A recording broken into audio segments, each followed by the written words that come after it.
Hey guys, welcome to today's reading. This one is all about why people have crushes on you.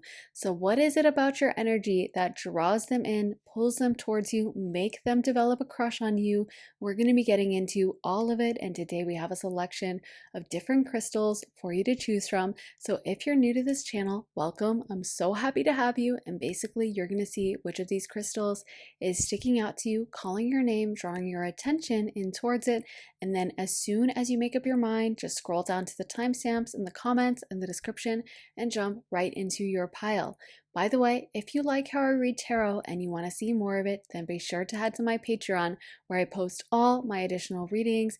There are over 90 exclusive readings you'll only get access to when you sign up for Patreon, and you also get early and ad-free access to all my YouTube videos.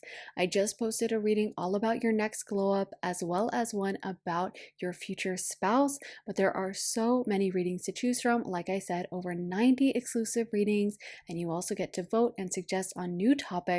So if all that sounds good to you and you're interested in joining me on Patreon, head to the link underneath the timestamps in the comments in the description, and I would love to see you there.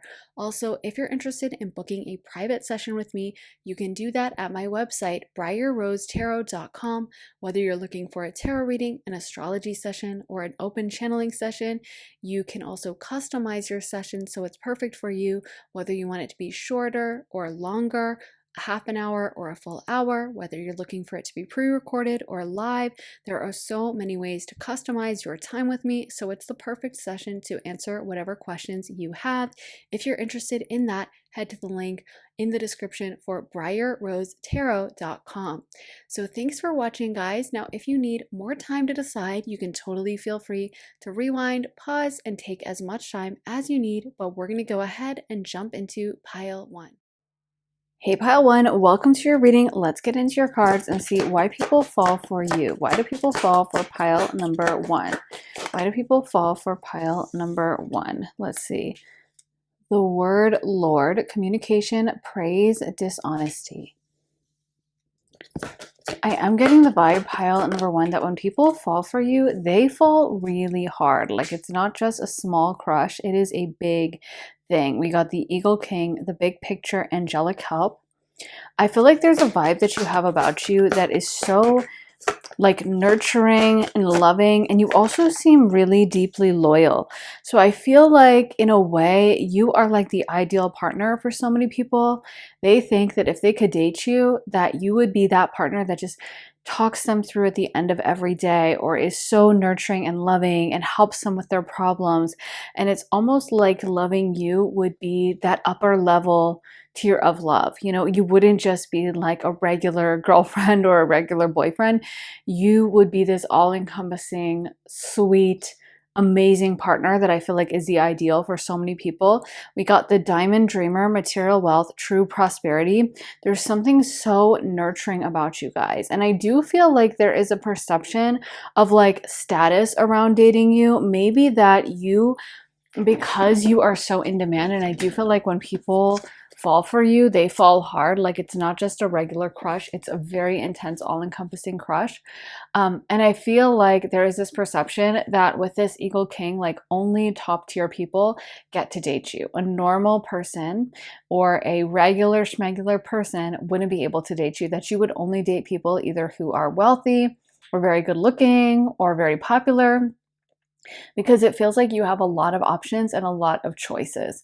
It doesn't feel like you're desperate for a date or anything like that. Like, I could even see this being the vibe of like the girl that everyone has a crush on, or the guy that everyone wants to date. And so I feel like for you, that is a big part of the appeal as well. Like, it's almost like maybe someone starts out having a crush on you just because of you, but then it's also like this awareness that, oh my God, but everyone else is crushing on them too. You know, it's not just like this private thing someone has where they feel like, yeah, I like her, but it's kind of quirky. Like, it almost adds stress to them in a way of like, I like her, but I know everyone else is gonna like her too. Or I like him, but of course probably I'm delusional because everyone else has a crush, and you might even have people not approach you or not ask you out as a result of that.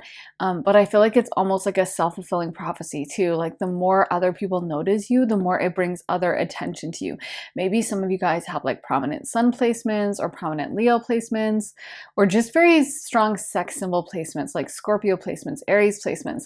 But I do feel like you guys just get a lot of attention. I feel like there are so many people who are drawn to you, crush on you, and would really like to date you. And there is this sense that you're like a private person. You're not someone who's like overly talkative or sharing your business with everyone, or just desperate to hang out and me included. I feel like you're very selective about who you hang out with.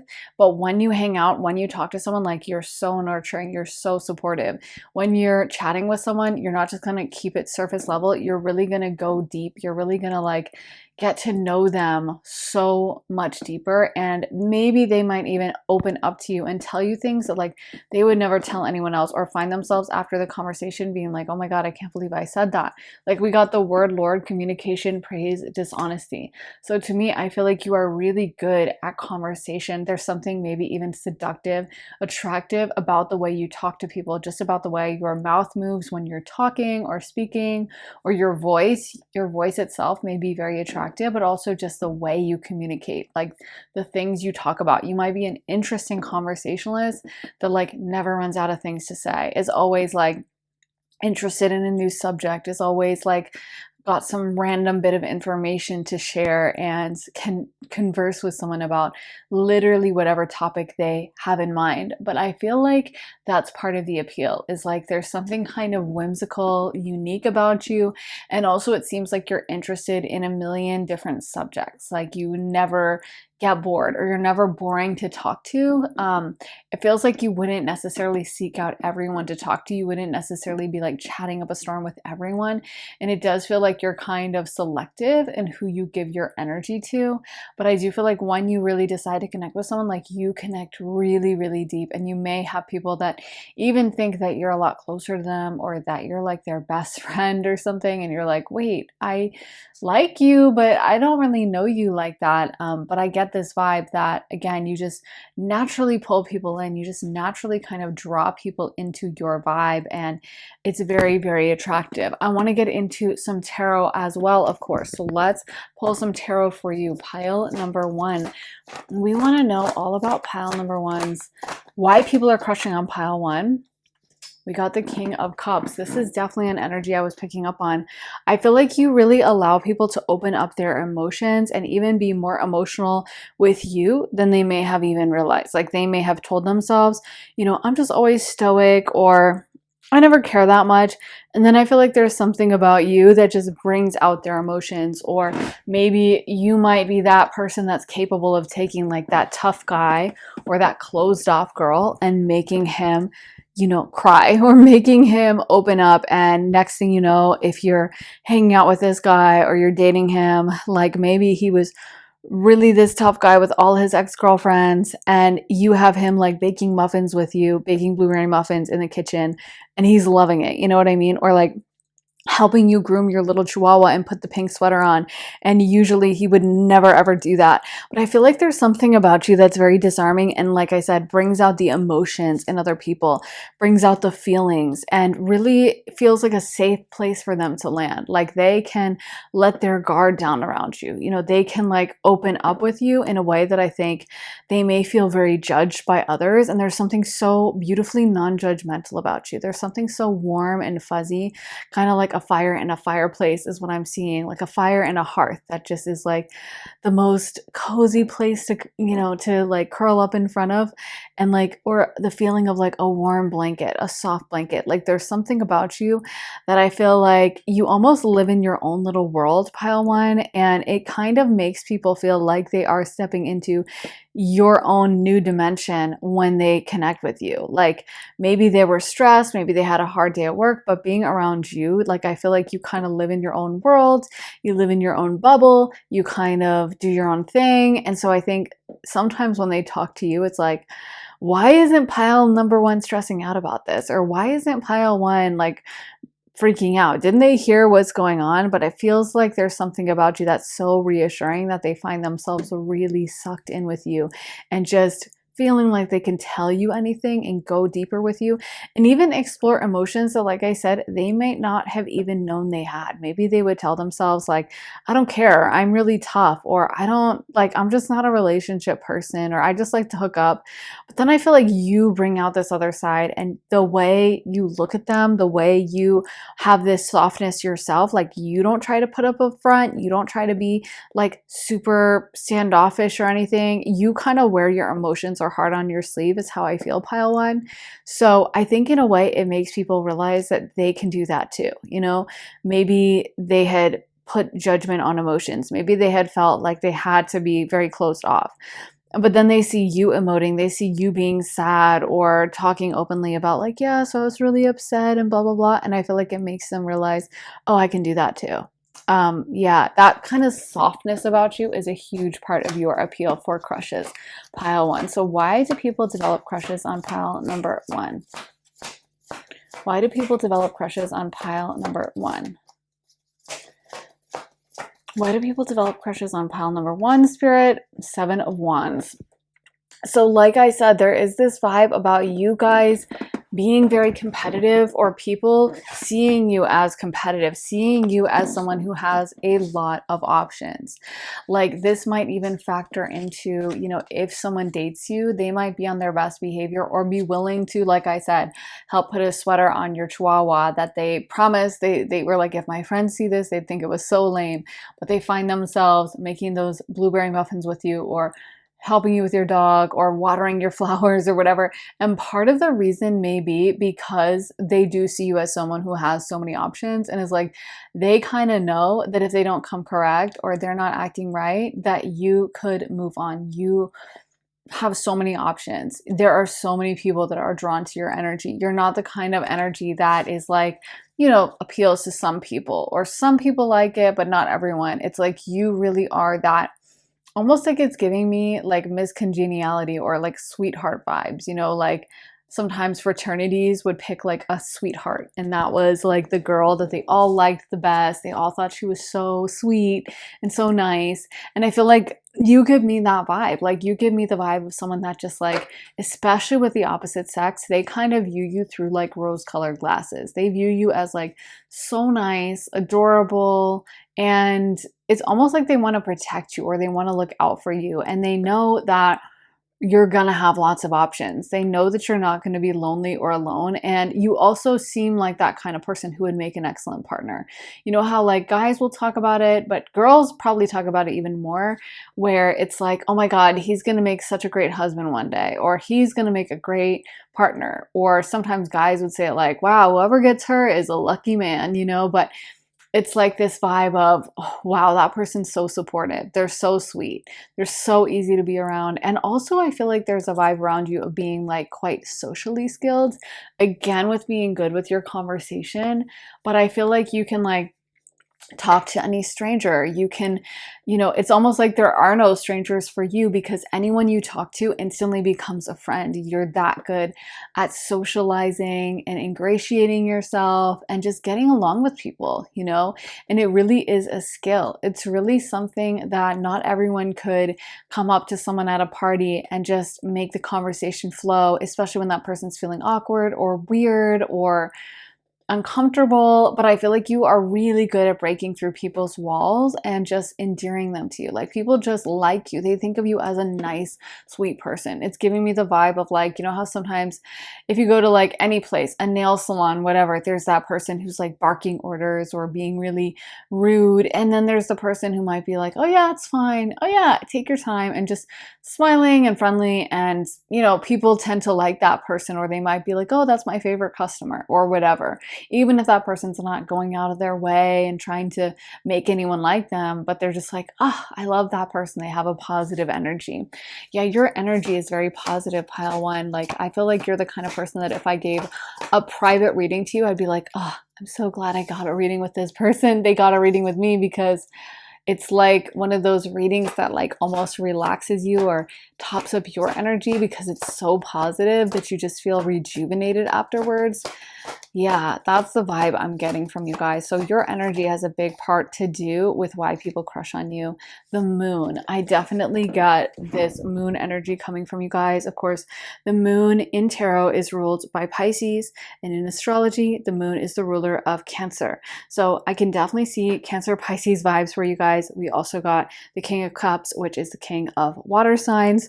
So yeah, there's strong water energy coming through, and definitely heavy emphasis more on the Cancer and the Pisces vibes with that, because of course Cancer is super nurturing. It's literally the mom of the zodiac, and then Pisces is also nurturing in a different way and really loves to support and help the collective.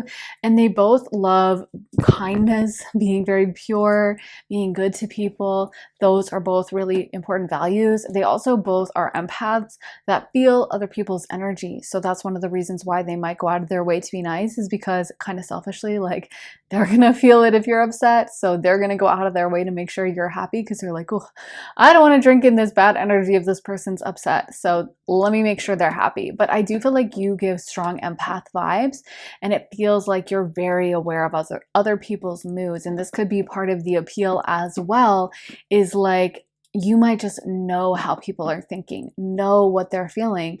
Someone doesn't have to tell you. They don't have to spell it out like, oh, I just have been having a really rough day and I'm really upset. You just know. They walk into the room, and even if they're giving a fake smile and being like, hey, yeah, no, it's all good, you can tell. And you might be the one to come up to them and sit down with them and be like, hey, like, what's going on? Can you talk to me? And I feel like you don't even understand how much that touches people and how attractive people find it. And that's why they may kind of like low-key fall in love with you and like imprint on you more than just a normal crush, more than just a normal, oh yeah, they're hot or I'm attracted to them, but like, I'm in love with them. Like, I have a deep connection with them. Even when you're like, no, no, no, no, no, like, no offense, but I'm this way with everyone. I asked about your day and I care about you, but like, I'm not interested in you romantically. People get that vibe from you because, especially someone who might not be used to anyone else caring or may feel very alone in the world, for them it could be a revelation how kind, loving, and just sweet you are. Pile number one. I sometimes mess up the numbers, but don't worry. What matters is the energy. So this is pile one. Then we got the 3 of Swords and the 5 of Swords reversed. So people may even sometimes get a little vengeful. And I feel like that is because sometimes there is this feeling of like, pile one led me on. Pile one pretended. And I think it's because they don't get that you are just being friendly and loving and sweet towards everyone.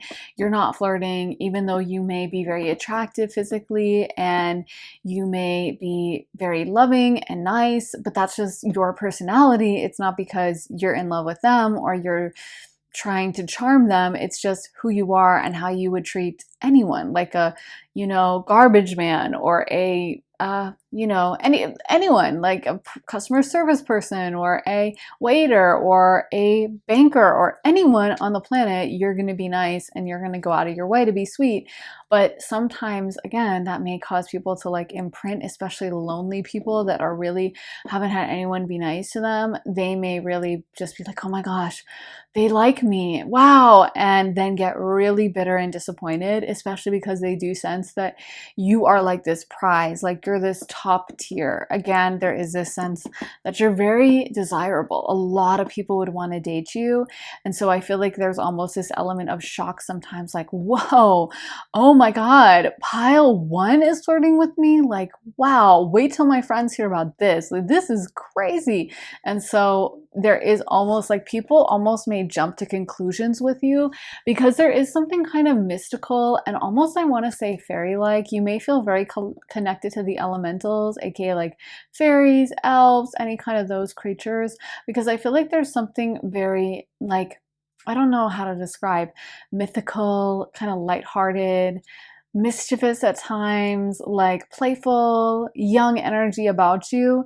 And I feel like that's very, very charming. And so sometimes people, they know that you're like a top tier, that a lot of people are drawn to you.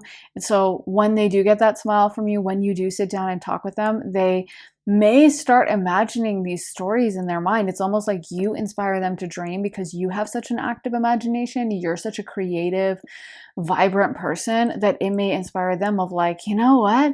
Yeah, I could dream too. And my first dream is being with pile one, and we'll be dating, and then we'll get married. And you might be like, what are you talking about? I don't even really know you.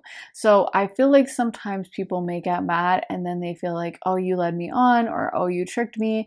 And some of it does have to do with your creative side as well, because I feel like you're so creative. You also inspire other people to tune into their creativity as well and dream and imagine things and just go for it. And sometimes the thing they may be going for is you. And yeah, another energy I'm getting for you guys connected with the moon is that you guys may really have strong like healer energy. I feel like sometimes you come in and you are such a healer, you almost do it unconsciously. So you would seek out that lonely person because you want them on a deep unconscious level. You're trying to heal them energetically. You sense that, you know, that they have this need, and you as an energetic healer are like, oh, let me help switch this energy up in them. And so you go over and you may give them that smile, and you may talk to them, and you may even flirt a little as a way to try to heal them and make them feel good again. And again, that's the only thing that I could see getting you into trouble. But it also lends to this whole vibe you have. Like, I feel like it, even though sometimes it may get you into some trouble, it also makes people more and more attracted to you because, again, so many people have crushes on you. So many people like fall hard for you, pile one, that it does create this cachet around you where there's lots of people who are like, whoa, even if they thought you were cute at first, they're like, wait, all the guys that have a crush on her, like, I'm not the only one feeling this connection. Whoa. And it may make them even more interested and like step up their game with you. It kind of creates this mystique around you. Let's get one final card for you, pile number one. Why do people have crushes on pile one? Knight of Pentacles as well. That makes sense with this Diamond Dreamer card because, again, I feel like there's something very, sometimes almost bougie about the way you come across, or that you're super creative with your style and you do it in a way that's very artistic and kind of like expensive, you know, because if you're really broke, you probably don't have the money to spend like puzzling out what outfit you're going to wear and collecting a certain designer or collecting a certain type of like apparel. And so anyway, I feel like there are people that just end up like really loving your style, really loving the way you carry yourself, really thinking of it as so attractive and so cute, and loving like the way you put extra detail into things. I feel like you kind of try to tell stories with the way you dress or the way you carry yourself. Like you might be that kind of person that you wouldn't just wear a perfume because, oh yeah, it's a perfume and it smells good, but like you have a whole story about it. So if someone's like, oh my gosh, what perfume are you wearing? You might be like, oh, this is, I don't know, Monsieur uh Clairol perfume. I'm just making up a name, but and it's inspired by the woods of Normandy, France, and it's, yeah, so it's a story about an elf and he was living in the woods, and someone's like, okay, well, I just asked about the wood, you know, I just asked about the perfume. Or you might be like, yeah, I bought it when I was traveling here, and yeah, I found it in this little cute shop. I feel like you have like stories attached to how you dress, how you adorn yourself. Or if someone's like, oh, I like your outfit, you might be like, oh yeah, thanks. It's cottagecore. I found it at a thrift store. So I'm really into this aesthetic, and it's because it's inspired by 1800s England or whatever. You know what I mean? I feel like you're that kind of person that like everything has a reason. Everything ties back to something else, and it makes you such an interesting person. And it really inspires other people to dream big as well, but it is something a little bit bougie. You do come across sometimes as even being a little out of touch, or like kind of like a princess or a prince where it's like, is this person even in reality? Like they just seem like so in their own world. So people may assume that you grew up wealthy or that you just have a lot of money because you just don't seem stressed or beaten down in the way that a lot of other people, you know, may come across in this world we live in.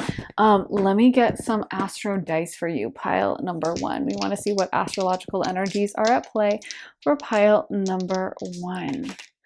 So we got double Saturn, which we are going to spin it again because we don't I don't usually love doubles. So what astrological energies are at play for pile number one, Spirit? The eighth house, Scorpio. Okay, so we have Saturn, aka Capricorn, Gemini, Mercury, and then the eighth house, Scorpio, aka Pluto. So Capricorn, Gemini, Scorpio energy at play. So starting off with Capricorn, the 10th house. It's interesting because I think you have a very lighthearted energy, but one thing I notice about Capricorns is one, a lot of them are extremely physically graceful and they come across as often having really good manners or really good, sometimes social skills. The 10th house is the house of public honors and it's a very public facing house.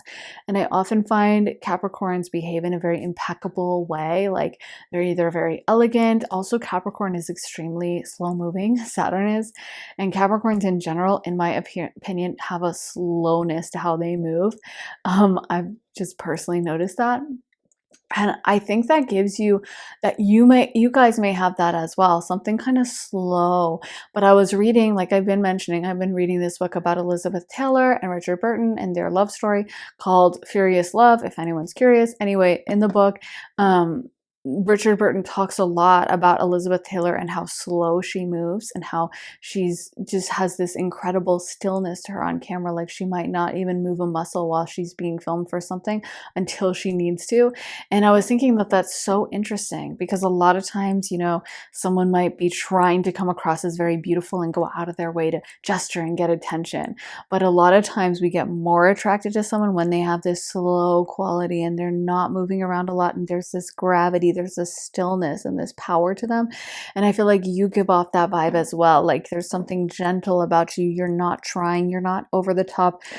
Let me get attention, like give attention to me, blah, blah, blah. Let me be the center of focus. You just seem like someone who is very like in your own world, great manners, great social skills, great ways of dealing with people, and you kind of let the energy come to you. You don't seek it out, you don't push for it, you just wait for it to come, you know? Then we have Gemini. Gemini makes a lot of sense to me because I definitely get that elemental vibe when it comes to Gemini. Gemini, of course, is ruled by Mercury, and Mercury is a trickster energy. Mercury is an energy that is uh, playful, loves to play pranks, loves to be mischievous, and very youthful by nature as well. And a lot of Gemini placements or prominent Mercury placements, Virgo or Gemini, like a Gemini Virgo ascendant, Mercury in the first house, Mercury aspecting the ascendant, even Gemini Virgo like Venus could have a very youthful exterior and may literally look years younger than their age. But they definitely give off that playful young vibe and kind of that trickster energy, that playful energy that like they might be up to no good, but they kind of bring you into their world of fun. You know, they may make you think, I know I'm not supposed to be doing this, but it's kind of fun. Also, Gemini is amazing conversationalist. Gemini energy is so great at talking to people. They can talk to literally anyone. They have a lot of knowledge. They have a lot of uh, like stories and random anecdotes and just random trivia. Like Geminis would be fantastic at any kind of trivia night, Gemini placements. And I feel like you give off that vibe. Like I was saying, like you could talk to anyone, you could make anything an interesting conversation. You can really bring a lot of people out of their shell and make them open up a bit and not be so closed off. And I feel like that's a huge part of your appeal as well, as like this friendly, warm, open, like, hey, let's talk and hang out vibe that I feel like you really strongly give off. Then we also have the eighth house, aka Scorpio. Scorpio is a water sign. I've been mentioning the water signs. I did mention especially Cancer and Pisces, but Scorpio, of course, is a water sign as well and can definitely give off that same extremely intuitive, emotional vibe along with the other water signs where they may feel like they're reading your mind. They may feel like they know what you're thinking or feeling before you even said it. And they also have that privacy vibe that I feel like you give off where I don't feel like you try to get people to like you or notice you or pay attention to you. I feel like it's just innate. And also, I feel like there's such a depth to you. I don't feel like you have a lot of surface level conversations or that if someone was to open up to you about their trauma or about something they were really sad about or something that was really upsetting to them, that might make someone else run the opposite direction. But it feels like with you, you would just welcome that with open arms. Like you're ready to go there. You're ready to get deep and you don't care. About, you know, the standard rule of like, oh, we're not supposed to talk about that right now, or I don't know you that well, so I'm not going to bring that up. It's like you're just down to go there, talk about whatever, and you really want someone to open up to you and release their emotions and feel their feelings. And there's something very healing about you, very powerfully healing. And also, the eighth house is a sexual house. Scorpio has a highly sexual energy, and Scorpio rules over sexuality in our astrological chart. So there's something about you that, again, does have that sex appeal and just naturally has that like effortless, I'm not even trying, I'm not even, you know, wanting attention, but I just naturally get it. And people naturally are drawn to me. And I have a long list of people who would love to date me, who would love to be with me. And everyone can kind of see this vibe I'm putting out. So that is what I have for you, pile number 1. I really hope that resonates, guys. If it does, you can let me know in the comments. And also, if you want to see more of my readings, then head to my Patreon. I just posted a reading all about your next glow up. So that's a really good one. And before that, there's a reading about your future spouse. There are over 90 exclusive readings you'll only get access to when you sign up for Patreon. And you also get early and ad-free access to all my YouTube videos. So if that sounds good to you and you're interested in signing up, then head to the link underneath the timestamps in the comments and the description and join me on Patreon. Also, if you're interested in booking a private session with me, you can do that at my website, briarrosetarot.com. Whether you're looking for a tarot reading, an astrology session, an open channeling session, or a combination of all three, like I said, head on over to my website, briarrosetarot.com, and the link for that is in my description. So thank you so much for watching, guys. I'm sending you so much love and light, and I will see you again very, very soon with another reading. Take care, guys. Bye. Hey, pile 2, welcome to your reading. Let's get into your cards and see why people crush on you. Why do people crush on pile number 2? Why do people crush on pile number 2? So, first card we got, the Shadow Queen, acquiring knowledge, insecurity, manipulation. This was actually what I was just about to say because I was starting to get a vibe and just channel your energy. And it does feel like there's something about you that I wouldn't necessarily say shadowy, but kind of secretive. There's something I feel like very interesting, very probing about you. Like you can see through people. You, I feel like, are a really good reader of people. Like you know people's intentions. And I feel like you have a vibe that it's almost like you're not for everyone, you know what I mean? Like some people might not like you a lot, but then the people who do like you are like addicted.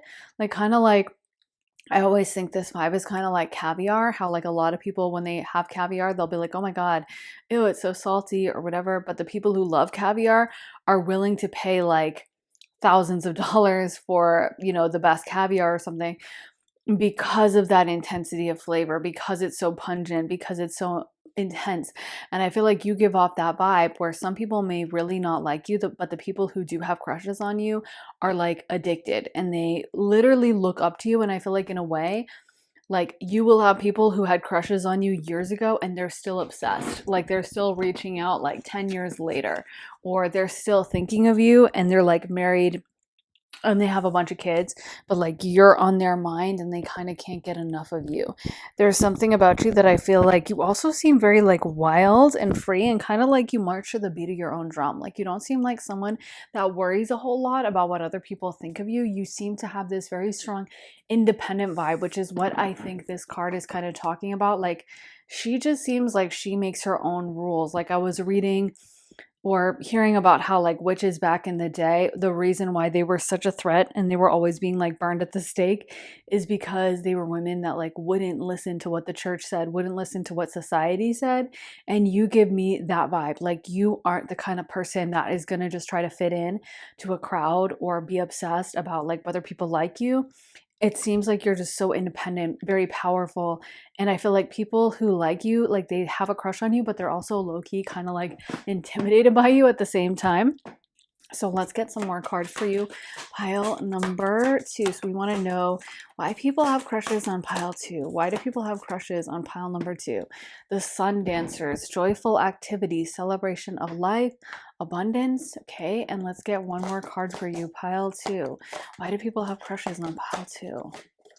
Okay, this one is the winged wise ones, angelic help, miraculous aid. And there's something very powerful about you, pile number 2. Like, I feel like you give off the vibe that, like, you don't pay attention or even notice or engage with a lot of people, but when you do decide to give them your full focus, like, it can almost be daunting or overwhelming, and people can have crushes on you because of this potency and this power that you give off. And it really does have to do with sex appeal as well, because this is giving me strong Scorpio energy, 8th house Pluto energy. You might have prominent Scorpio, like a Scorpio ascendant, Sun, Moon, Venus, Mars, or 8th house placements, or Pluto aspecting the Sun, Moon, ascendant, whatever. But I feel like for you, you give off a vibe that being with you is intense. You are intense. You're not the kind of person that would just take one relationship and have it be casual. Like, you're very all encompassing with your energy. You're very probing. You see through someone. You would love very deeply and intensely, and this also gives you a strong sexual vibe, because of course the 8th house Scorpio in astrology connects with our sexuality, rules over our sexuality. So I feel like you do give off a vibe just of being like good in bed and having like kind of this magnetism about you. There's also something a little secretive about you. You don't seem like you deliberately seek out attention or try to be the focus of attention. You seem like someone that, if anything, kind of likes to be private or likes to go under the radar, but it's like the people who do notice you, they may become obsessed with you as a result. It's kind of like maybe you're into a certain celebrity and you might be like, oh my gosh, I saw this celebrity in a movie. I really like them. And then you go home and you like look them up on Google and you read about them. And maybe they have like 300 interviews and lots of different photo shoots. And, you might feel like, oh, yeah, I really like this person. And that's great. But there's something to be said for that celebrity that you're like, wow, who was that? And you go try to look them up and you can't find any information, right? Or you're like, okay, did they do an interview? And there's only like 3 interviews on YouTube. Or they only do a photo shoot like once a year, and even during their interviews they don't tell much. They're very private. They don't do paparazzi photo shoots. They're not doing a pap shoot every week and showing up in the tabloids and posing. They're very selective where they go. They don't show up to every event. You give me that vibe. You give me the vibe of like almost people becoming obsessed with you because they can't get enough of you, because they can't quite figure you out, and you don't tell everything. You don't open up to everyone about all your details. I feel like as well, you do seem like you definitely are loyal to the people you do love. And it feels like you can even be a little bit harsh, I want to say at times. Like when you're dating someone, maybe you would point out, there's a stain on that t-shirt. I know you love that shirt, right? But there is a stain there. Or, you should, I don't know if you notice this, but whenever you're talking to like someone you don't know, you tend to fidget with your hands. You should work on that. Like, I feel like you kind of come in and like correct the people that you're with. Like, you might kind of like highlight things to them that they never noticed. But I feel like, again, that adds to your appeal. Like, sometimes people look up to you. I'm hearing this line from Pride and Prejudice from Mr. Darcy where he says, like, my good opinion once lost is lost forever. And I feel like you do give off a vibe of like harshness at times, or like limited. Like, it's giving the energy of like a sale where there's like a limited time sale, and if you miss the sale, that's it, it's over. And I feel like sometimes people scramble around you, or you get them into almost a frantic energy, because you do seem a little unforgiving. You do seem like someone that if they screwed you over or if they really upset you, you would cut them off with a quickness. You would not be sticking around trying to get them to like you, begging for them back. You'd be like, bye. So I feel like sometimes people might even Maybe that's one of the reasons why they like hold on to you for years and think of you years after the fact, is because like you don't make it easy for them. You know, you kind of, you move on. You also, I feel like, don't post everything on social media. So again, it may make their imagination run wild when it comes to you. Let me get some tarot for you guys for pile number 2. We want to know why people have crushes on pile 2. Why do people have crushes on pile number 2, Spirit? Okay, we got the Page of Cups, and of course the cups are water signs, and Scorpio is a water sign, so it does fit still that Scorpio vibe I'm picking up on. Page is a younger energy, the pages.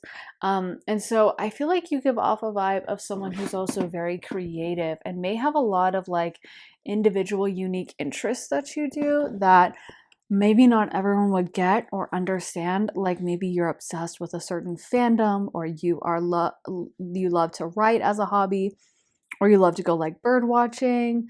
But I feel like people can see that you have kind of this quite active internal life. Like you aren't just blasting your vibe out to everyone. You're not just like wearing your heart on your sleeve and telling everyone everything that's going through your mind. It feels like people can tell that even though you have this public version of yourself that maybe is friendly, maybe is cordial, maybe is, you know, perfectly nice, but you also have this version of yourself that you only reveal to your closest friends, or you don't reveal to anyone. There's a very strong secretive energy around you, and they may be able to tell that you're very involved in like creative things. Maybe that you like to paint, or you like to write, or maybe that you like to sing, or you're really, like I said, into a fandom or into a certain genre or sub group or whatever. But I feel like people can tell that you're doing something like that, but they don't know what it is, and it just piques their curiosity, and they're just like, what do they have going on? What are they scribbling about in that notebook? What do they do? Why do they rush out of class every day and like run home and they're not talking to anyone? Why are they like really excited to leave work and they're constantly like, you know, listening to something in their headphones? What are they listening to? Like, there is something about you having this secret life, or there's something about you having your own world that you live in, that I feel like really adds to this spark. This adds to this unreachable quality that you give off. Let me get some more cards for you. Pile number 2. We want to know about pile number 2. Why people have crushes on them. Why people have crushes on pile number 2. Why do people have crushes on pile number 2, Spirit? The 10 of Wands. Okay. And let's get some more cards for you. Oh, that's too many. We want one at a time, one or two at a time, Spirit. We just want to know why people have crushes on pile 2. This one is the Wheel of Fortune card. Okay. So that connects with Sagittarius. And this one is the Magician card and the Devil card. Wow. Okay. So, yeah, like I said, there's a lot of power that you give off. The Devil, the Magician, the Wheel of Fortune, they're all kind of powerhouse energies. Definitely the Magician and the Devil for sure, but I would say the Wheel of Fortune as well. They give off like powerful, never the same, very in charge energies. They're seizing their own destiny. I feel like you have people that, like I said, have crushes on you, but at the same time kind of fear you. Like deep down inside, they're kind of afraid of you. And you might notice that, like, if someone likes you, you might not ever have that person that likes you that comes up and is just super suave and is like, hey, what are you doing tonight? You're looking good in those jeans, or something like that. You might feel like every person that has a crush on you comes up and they're like, hey, what's going on? What are you doing? Oh God. And like runs away. And you're like, why can't I just get a normal, charismatic, like, what is the deal? Why do people, are they afraid of me? Like, what? This is so odd. And I feel like the answer is yes, they are afraid of you. You do have people who are afraid of you because, again, you're so attractive and you give off this powerful vibe. And there's also this fear that they're going to like end up on your bad side or do something stupid. I also feel like you just seem kind of cool, pile 2. Like, you just seem like someone that has a coolness to you, has a cool vibe, like maybe a cool aesthetic. Maybe the way you dress is really cool, the way you carry yourself. I feel like people really just respect you and put you on a high regard. It's really reminding me of this Scorpio friend I had growing up, where like we would always go to these events together, and I would always go out of my way to be so bubbly and like talk to everyone. And no matter what, like she would hardly ever talk to anyone. She'd usually bring a book and like a kind of like a cool book, like a JD Salinger book or something. And then anyway, she'd like not talk to anyone, ignore people, whatever. And without fail, people would come up to me afterwards and be like, by the way, could you mention to her like she's invited to this, or like, hey, what did you think Caitlin thought of me? Yeah, I mean, does she like me? Sometimes I worry she doesn't like me. She didn't talk to me today. And I was always like, why? Like, everyone is obsessed with her. And not to be jealous, but I'd be, sun in the first house, going out of my way to be like friendly, bubbly, whatever. But it was always the person who has this, and she is a Scorpio, strong Scorpio energy and a Scorpio stellium, who people would be like obsessed with, like mystified by, like they couldn't get enough, they wanted to know. And no matter how standoffish she was, and I'd tell her, so and so asked about you, and she'd always be like, oh my god, I'm so sick of them, oh, I wish they'd leave me alone. And I'd be like, I wish I was in that position. Like, wow, you're so like, I'll never understand that, but I feel like a lot of Scorpios, or your energy like fits this vibe so well, where you seem like you would leave the function early, leave the event early, but everyone would still want to talk to you after. Everyone would be like, oh my gosh, wow, that person's really cool. They're not offended by it. Like, you can get away with it. Like, I feel like if I went and showed up to any function like that and I didn't talk to anyone, like, A, no one would notice, no one would care. But two, if they did, they'd just be like annoyed, and they'd be like, oh my God, she's so full of herself. But Scorpios can pull it off. They do it from a place that people understand. It's that mysterious. It's like, I don't even care if they're being rude, because I want to know them so bad that like it's fine with me. So yeah, I feel like you give off that powerhouse, like limited edition energy, where like, oh, I want to talk to her. Oh my God, I'm so nervous of what she thinks of me, kind of a vibe.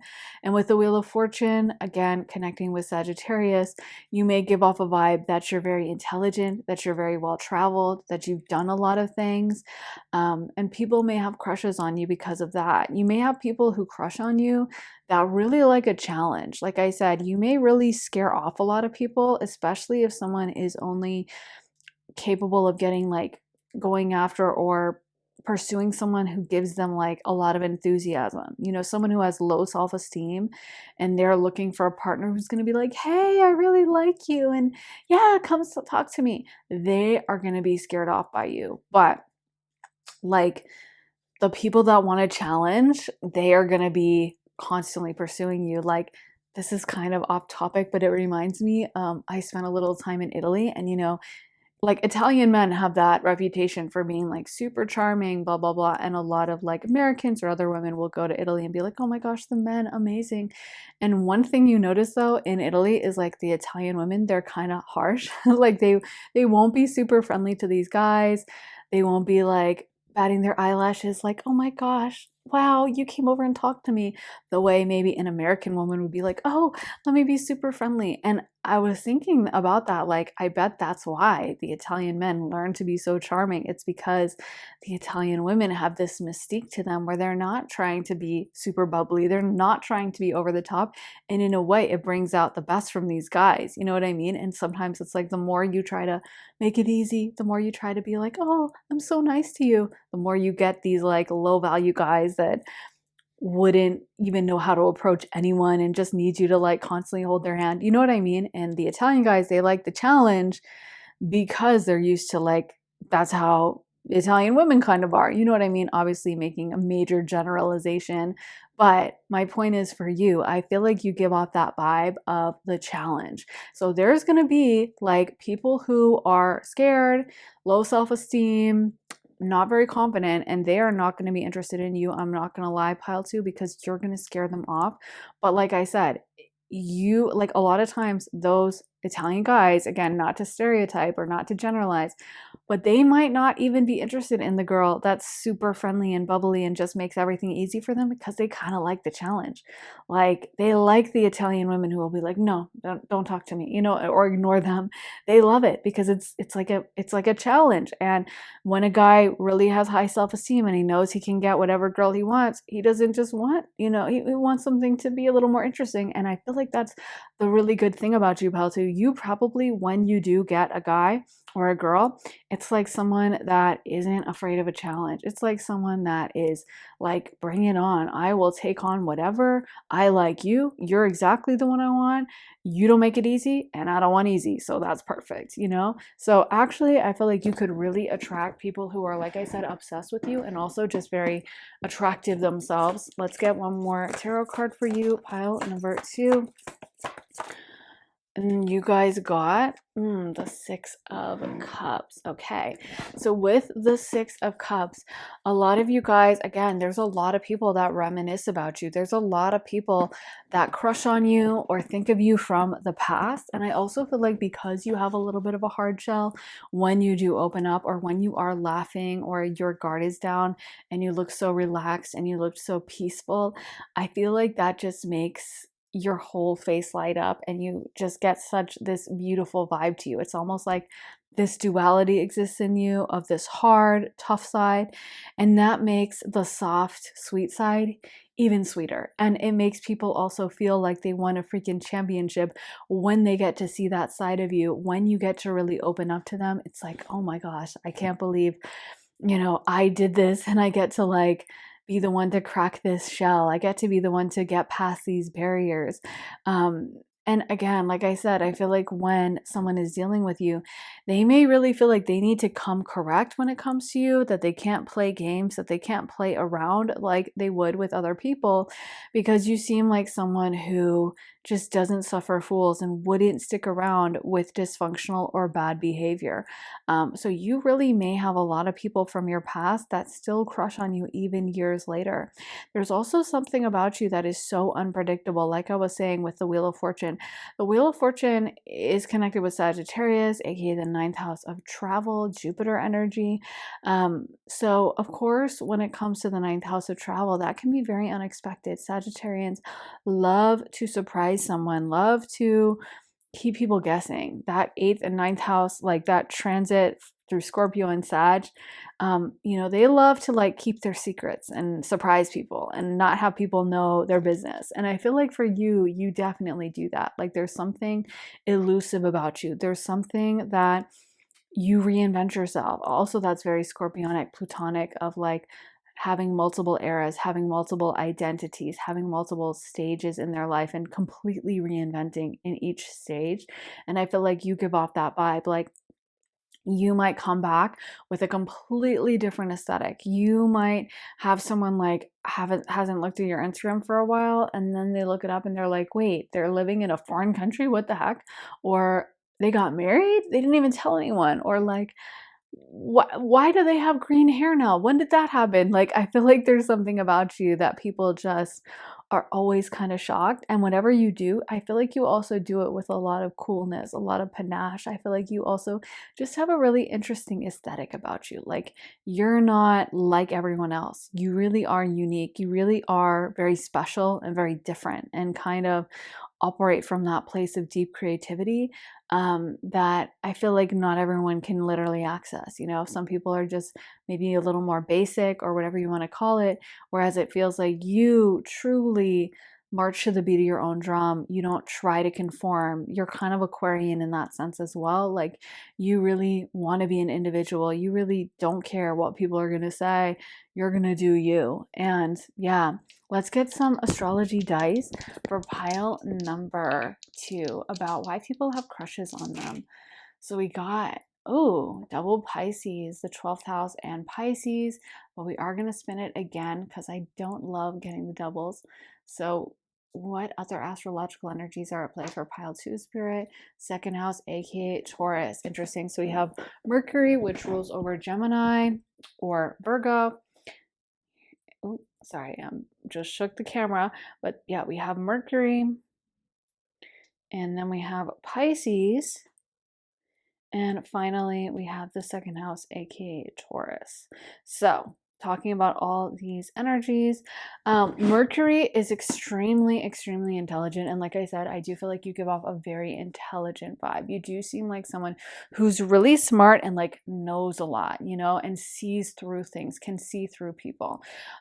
Mercury rules over Gemini and Virgo. And I almost mentioned Virgo earlier because, like I said, I feel like you are that partner that would also kind of like correct the person you're dating, or like nitpick, not nitpick, but you would be the one to help them glow up. Like you would be the one to help them transform.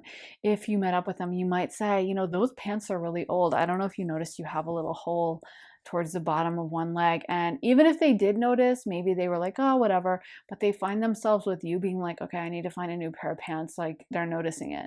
And Virgos are really good about improving the people they're around. Sometimes it can be kind of annoying to be on the receiving end, but a lot of times you'll come out of that relationship stronger, more powerful, having corrected things in your life that maybe were out of balance or out of whack, things that you were doing that were dysfunctional, and you were like, oh, it's not perfect, but no one will notice. And then a Virgo comes along to make you realize everyone's noticing, and yeah, you need to fix it. But that perfectionist side also, it's intimidating to be on the receiving end, but it's also very attractive because then you realize this person is wanting to help me. This person really cares. They're not just, you know, in it for a good time. They're willing to have those difficult discussions. They're willing to like make me come out of this relationship better. And even if it's a painful process, like I'm going to be rewarded if I do this hard work. So I feel like, again, that kind of critical side that you have, where sometimes maybe people might say, oh, you're nitpicking me, or do you have to be so harsh? Actually, like it also adds to your attractiveness, and it may add to people getting a crush on you. Then we have Pisces. Pisces is super intuitive. We got the Page of Cups, aka the Page of Water. And Pisces is a water sign that is mutable water, always changing, also co-ruled by Jupiter, so connected with that Sag energy, so also loves to keep people guessing. But Pisces is very, very deeply intuitive and also very secretive, rules over the 12th house of hidden things and secret areas, very kind of private areas like jails, prisons, um, insane asylums, monasteries, convents. So the 12th house is kind of where we hide.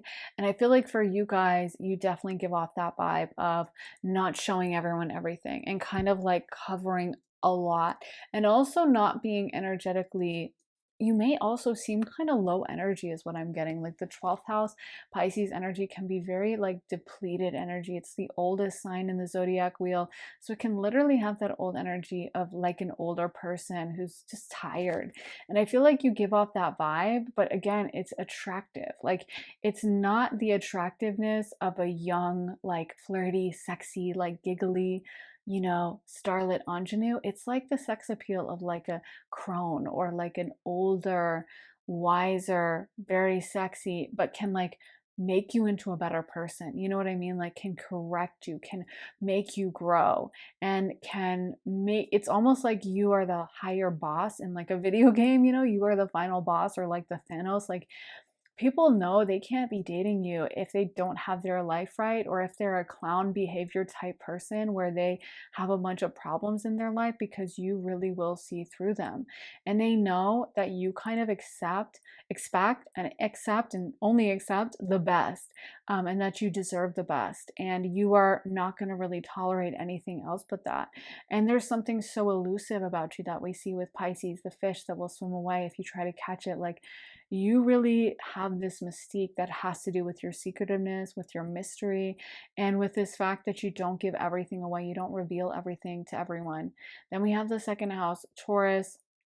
Taurus is an earth sign. It's very grounded. It's very down to earth. It's also the builder. It is the second house of earned income and money and finances, and to a certain extent, luxury goods. So for you guys, again, you give off a slightly bougie vibe. I feel like you also have a really great personal aesthetic that you have, but also the second house is a house where you need to come correct. Like all the other earth signs, they're not going to suffer fools. They're not going to tolerate, oh, I'm broke and unemployed and I'm this mess of a life. Like they're not about that. You know, it's like, okay, well, good for you, but don't be trying to date me.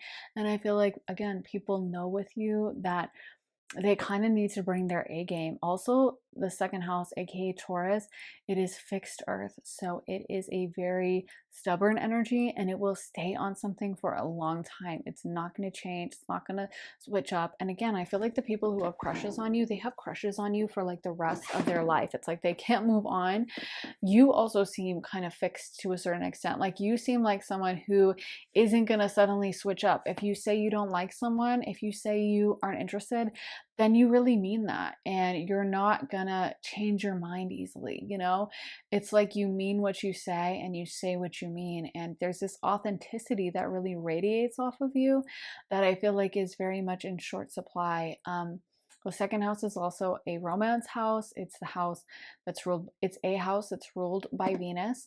And it does oppose Scorpio on the astrological wheel. So there's a lot of similarities with Scorpio.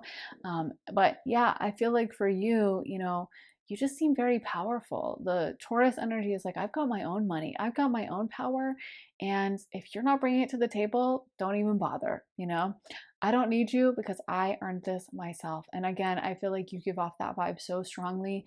You're only going to attract the best. And when people do crush on you, a lot of it is because of this challenge. And then the good thing is, it's also going to scare away the dusties, the losers, the janky people of low value. And so, actually, that's a really good thing. So, that is what I have for you, pile number 2. I really hope that resonates. If you want to see more of my content, then be sure to head to my Patreon where I post all my additional readings. I just posted a reading all about your next glow up as well as your future spouse, but there are over 90 exclusive readings you'll only get access to when you sign up for Patreon, and you also get early and ad-free access to all my YouTube videos. So you get to be the first to watch my YouTube videos, and you also get to vote in polls, suggest new topics. There's a lot to do over on Patreon. If you're interested in joining us and signing up, head to the link underneath the timestamps in the comments and the description and join me on Patreon. Also, if you're interested in booking a private session with me, you can do that at my website, briarrosetarot.com. Whether you're looking for a tarot reading, an astrology session, a channeling session, or a combination of all three, you can customize your session so it's the perfect session for you, like I said, at my website, briarrosetarot.com. And the link for that is in my description. So thank you so much for watching, guys. I'm sending you so much love and light, and I will see you again very, very soon for another reading. Take care, guys. Bye. Hey, pile number 3, welcome to your reading. Let's get into your cards and see why people are crushing on you. Why are people crushing on pile number 3, Spirit? Why are people crushing on pile number 3? We got the Wise Woman of Wonderland, integrity, compromise. Okay. Let's get a couple more cards for you. Pile number 3. Why are people crushing on pile 3? The Dream Walker, dreams, the collective good, illusion. Let's see. One more card for pile 3, starting off this reading. Finally, we got the Arrow Master, hitting the mark, intention, detachment.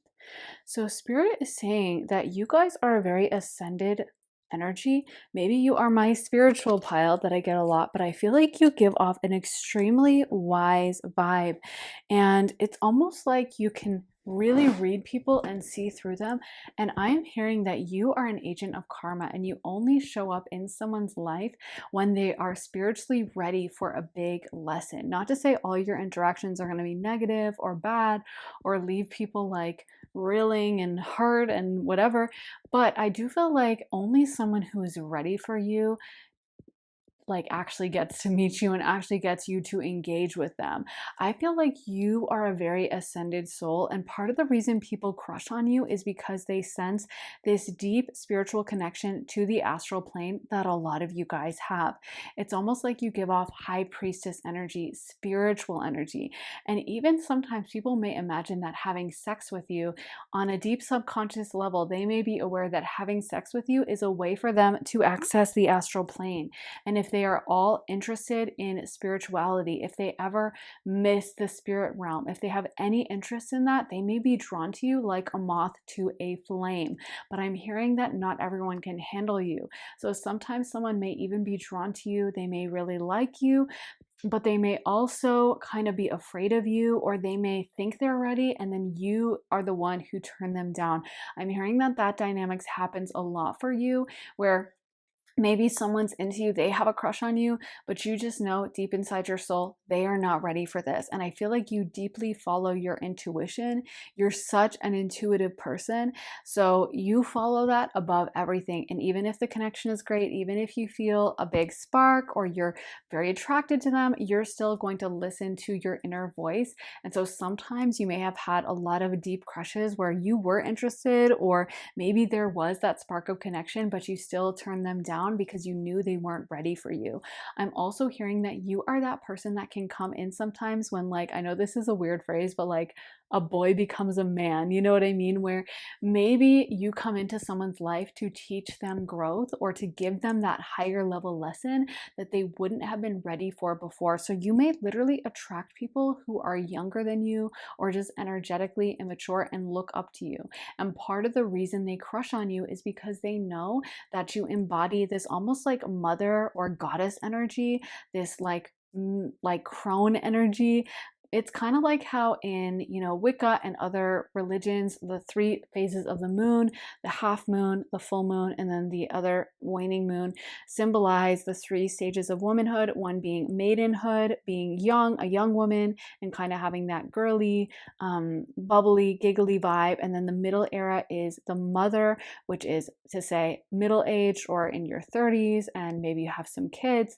And then the final stage is the crone. And I feel like you embody those later stages of the moon in that you are not the giggling ingenue that's like laughing and desperately wanting attention and falling for anything. You really see through people, and only someone who is ready for this challenge, only someone who is ready for this level of gravity would even be drawn to you. But to the people who are drawn to you, they are so drawn. They fall really, really hard and may even become obsessed with you, desperate for you, begging for you. They may never be able to move on because there's something about your energy that is so unique, and it's not necessarily an energy that people are going to find anywhere. Your sex appeal is not just about you being giggly or looking cute or wearing a cute outfit or good makeup. It is something that is so soul deep. And because you are a very ascended soul, not everyone gets to meet someone like you. And you coming around is very, very rare. You also see through people.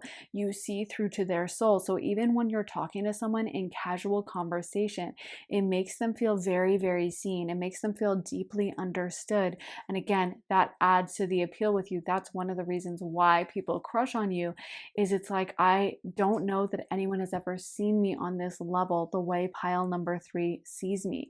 They may even feel that you visit them on the astral plane. They may dream of you or have you show up in their dreams a lot. And I feel that that is because you are a very, again, powerful ascended soul. So when you're in the dream realm, when you're sleeping, you aren't just limited to one space. You can visit multiple people throughout multiple timelines. And so you are capable of visiting this person, that person, and sending messages to each of them. But someone may feel they have a deeper personal connection to you because they're like, oh my God, pile number 3 visited me in a dream. It's meant to be. They're my soulmate. I also feel like you guys give off a vibe of someone who is kind of elusive. Like you have a lot of your own goals. You have a lot of your own ambitions. You are focused on either building something or making something happen for yourself. And it feels like you are not overly won over by like shallow displays of flattery or wealth or anything that someone else might be impressed by. Like you are not just going to take like, oh, this person bought me an expensive meal or they look really good. It's like you really expect soul growth work from people as well. So you expect someone to be willing to work on their issues. You expect someone to be willing to go deep with you. If someone is hiding information, if someone is being cagey, if they don't want to talk about like childhood trauma, if they don't want to talk about, their deepest wants and desires in life, you lose interest very quickly. And so you might find that people end up like getting much deeper with you than they have with anyone else and feeling like you have such a connection with them. And to you, it's just another Tuesday. It's just another conversation. I feel like for you, you give off the vibe that like you will always be okay. You're always focusing on your own life, focusing on your own thing. And also, there is a vibe as well, and this is maybe another reason why people really crush on you, that you're super independent and you're not necessarily desperate for a relationship or really wanting to be in a relationship. It's not to say that you don't want a relationship, but I also feel like you're not needing it. You don't necessarily want it so bad. You're not like, oh my God, please just date me. You feel like you're okay either way. And whether you have someone in your life that you're romantically involved with or not, like, you're still going to do the things you want to do. You still have your ambitions, you still have your dreams, you still have your things that you're getting after and working on. And that also leads to a lot of attractiveness. It's giving me, Spirit is showing me Carolyn Bessette Kennedy. And I always think that's so interesting. I'm kind of reading a lot about her and JFK right now, or JFK Jr., I should say. Anyway, I think it's so interesting because JFK Jr. had dated models, he had dated actresses, he had dated very famous, beautiful women. And it's not to say Carolyn Bessette, she's also very beautiful, but she was like something to do with the fashion world, like a PR agent, I think, in the fashion world. And she wasn't like that traditional classical beauty with like a tiny little ski slope nose and like a model look. She kind of had a unique look to her, but apparently she had him wrapped around her finger. And one of the reasons why was because she wasn't apparently desperate to make the relationship work. She would break up with him like regularly, you know what I mean? And I think that's so interesting that of all the women he could have had, that's the one he picked. And it seems like she was very much independent. She didn't really feel like she needed him, even though everyone else may have looked on and said, oh my God, she's so lucky. Wow, I wish I was her. Oh my God, I'd do anything to date that guy. She was like, I'll be fine without him. And I feel like you give off that vibe as well, that someone that is just so okay being in their own energy, someone that has their own dreams, goals, whatever. And that also adds to people crushing on you. It also gives you a mysterious quality. People don't always know what you're doing. They don't always know like where you're going, where you're going to be next, what you're going to be up to. You seem like someone that really keeps everyone guessing and is also quite private. I also feel like pile 3, you're okay with cutting people out of your life. If someone isn't serving you, if someone you feel like the connection has become toxic or low vibrational, you know, they're gone. You're not going to sit around crying about it and wishing it was different and trying to change them. I feel like you have very strong boundaries and you feel like you have maybe even done a lot of therapy, soul growth work, shadow work, or you're just a very old soul. But I feel like people know that it's almost like being with you, they have to step their game up. You may find you date people and they decide to switch jobs and apply for higher earning jobs right after they get with you, or they go through a drastic change in their appearance. Maybe you start dating them and next thing you know, they're hitting the gym like 5 days a week, and maybe they went once a week before, or maybe they really never went, and now suddenly they're like, oh, I want to work out, I want to get my fitness right, or I want to get my finances right, or I'm going to start investing in stocks, or let me change my apartment, I'm moving apartments and I'm going to redecorate. I feel like it's because when you come into someone's life, you seem so top tier, you seem so like almost untouchable, or so intelligent and put together and just like high class, high quality, I guess, that it really makes people want to step up and feel like they need to step up, feel like they're not get enough. It might even feel like it highlights to them some of their weaknesses, some of their issues, and things that they want to change about themselves. Those may come to the forefront when they are with you. Let me get some tarot for you. Pile number 3. So we want to know why people crush on pile number 3. Why do people crush on pile number 3? So we got the Death card. Wow. Such a powerful tarot card. Such a powerful major arcana card.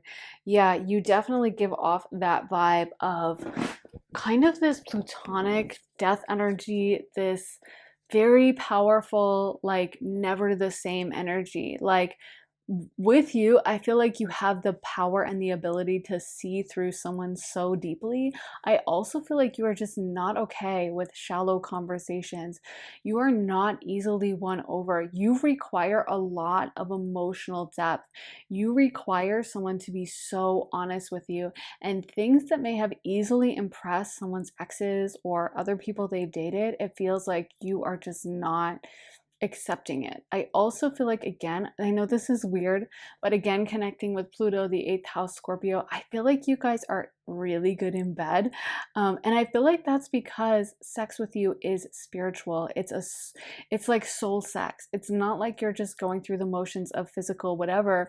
It's like you're almost transcending, going to the astral plane, and you give off that vibe. People just can tell from across the room that you're really good in bed, pile 3. They know that you will just know what to do, and that sex with you would be an all-encompassing experience. And I am hearing that people get sexually addicted to you, like sexually addicted. It's like, yeah, of course they like spending time with you in other times, and it's not to say they don't like your personality, but also like sex with you becomes so transcendent, so otherworldly that they like can't get enough. They can't get you off their mind, and they just obsess over it, you know? And you might sometimes wonder, like, is that the only thing you care about with me?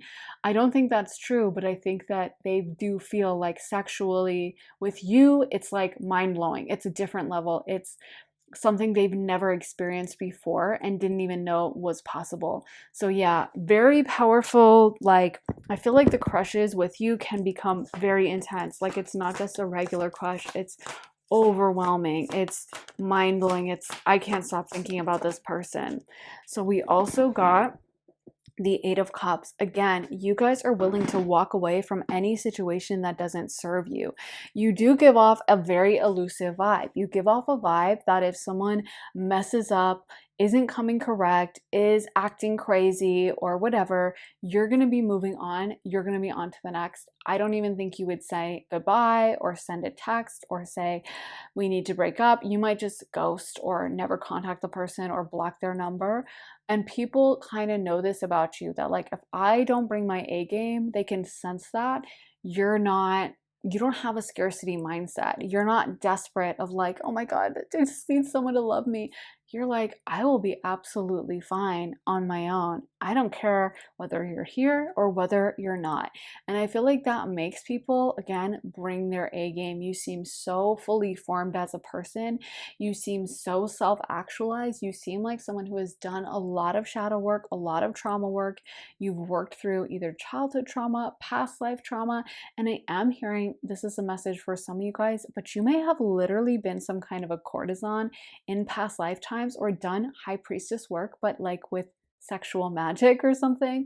That's a whole different topic to get into. But again, I feel like your sexuality has always been a major focus for you and for other people as well. And that's one of the reasons why you're so good at it, even in past lifetimes. Like, that's always been a major part of you, is like you really are that good in bed.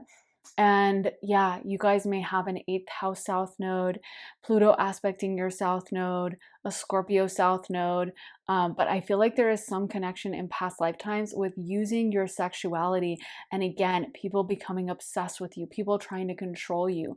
Maybe that's why in this lifetime you are so selective and you will ghost. You will just like, someone's not making me happy, I'm out. Because I feel like in past lifetimes, it's almost like you were trapped into it, or people would become so obsessed with you.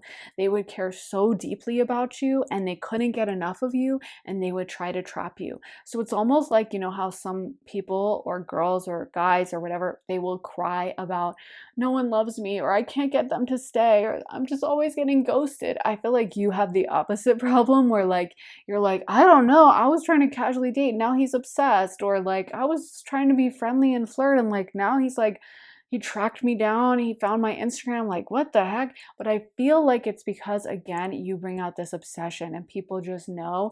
And it's almost like the more independent you are, the more elusive you are, the more it brings that out, you know?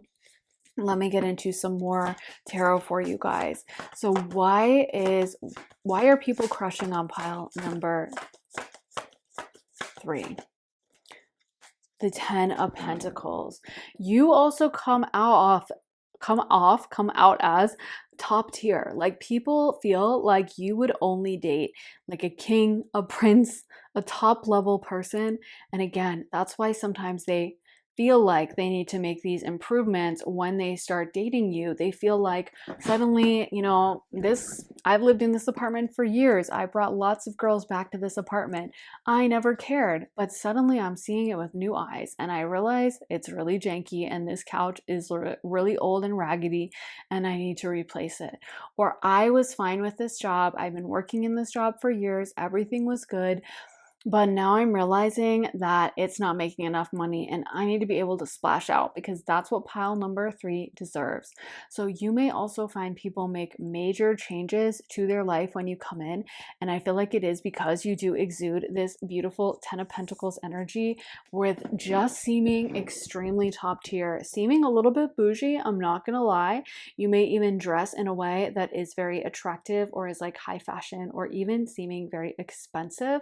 But also, I feel like it's because with that 10 of Pentacles, you literally seem like very like you would only date the best or you have the best after you, even if you choose not to date the best, even if you choose to date like the broke bad boy or whatever, like they know you could get the best if you wanted. Like I said, I wouldn't be surprised if you were like a courtesan in a past lifetime and the courtesans really only worked for like extremely wealthy men, so like a king, a prince, royalty, or a really wealthy merchant. You know, you didn't get to have a courtesan if you were just a regular schmegular Joe Schmo.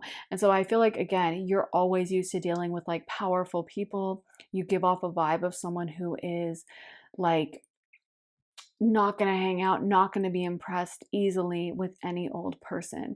You are not going to have your head turned because someone is, you know, taking you out to like Applebee's. No offense to that. I don't mean to hate on Applebee's, but I just feel like you definitely give off the vibe that you're very sophisticated, you're very worldly, you've been around the block, you've seen a lot, you aren't like this young, easily impressed, like, oh my God, you have an apartment. Wow.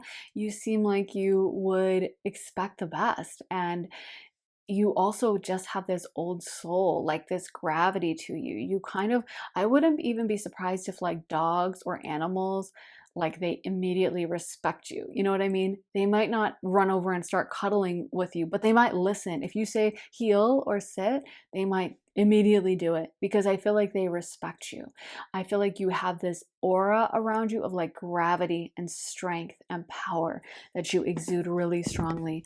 Let's get some more cards for pile number 3 of why people have crushes on pile 3. Why do people have crushes on pile 3? The 10 of Cups. Okay. So also it could be that being with you actually is extremely healing as well. And like I was saying about the courtesan vibe, the courtesans weren't just physically attractive. In order to be an actual courtesan, you had to be a great conversationalist.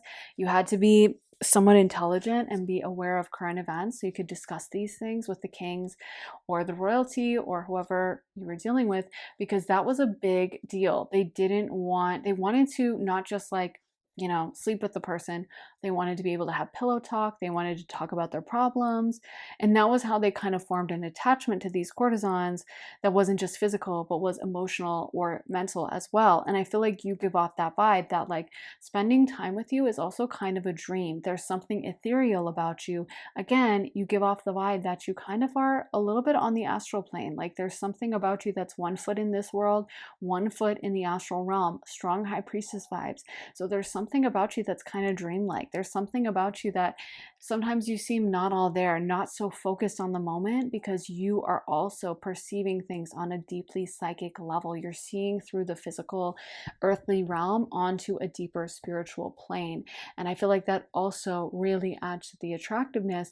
And even being around you or being with you, it may feel like a retreat from reality, like a vacation. Like I was stressed about this, but now that I've talked to my high priestess goddess, witch energy lover, I suddenly feel so relaxed about that. And also, you may be really good about giving good advice.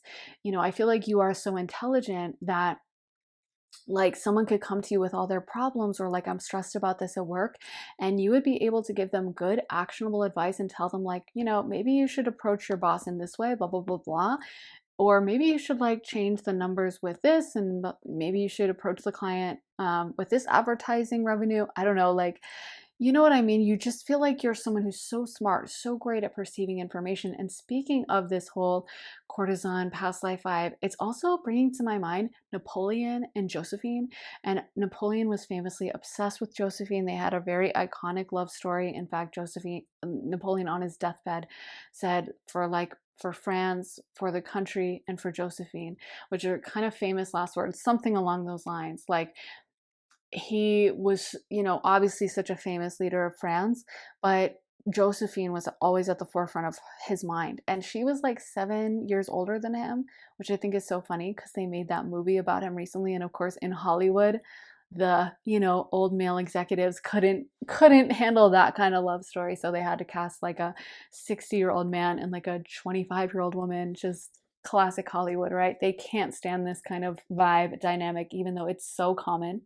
But yeah, so Josephine was like 7 years older than Napoleon, and she would give him that advice. And I'm sure that was part of the appeal and why she stood out when he could have had any woman at all, but he was obsessed with Josephine, and part of the reason was probably because she was older. She could give him advice. She was very smart. She was very worldly. She'd already been married by the time she met him. She wasn't a giggling, sweet, like, oh my gosh, wow, you have a castle. Oh my goodness. She was like, she expected a lot. She was older and wiser, and he liked that challenge. Obviously, he's an ambitious man and he wanted to step up to the plate for that. And it was only after he met Josephine that he really started shooting through the ranks. He was already powerful when he met her, but after he met Josephine, it was like turbocharged to the very top and then becoming the emperor, of course, of France. Anyway, my point is, you give me that vibe of like someone that, if someone is very powerful and they need that partner who's going to like guide them, they need that partner who's not just going to be an anchor on them and drag them down, you're exactly the kind of person they would want. So again, you may attract people who are younger or people who are very ambitious and they want to transform, they want to get better, they want that challenge. They're not trying to stay stagnant, they want to grow. Let me get some more tarot for you. Pile number 3. Why do people crush on pile number 3? Why do people crush on pile number 3? Let me get one more card. Okay, perfect. So we got the 4 of Pentacles. Okay, and we also got the 7 of Swords. So there's something also sometimes a little bit duplicitous or almost like strategic about you, like you wouldn't tell all your details. You may come off quite secretive, and I feel like that could sometimes drive your partners crazy.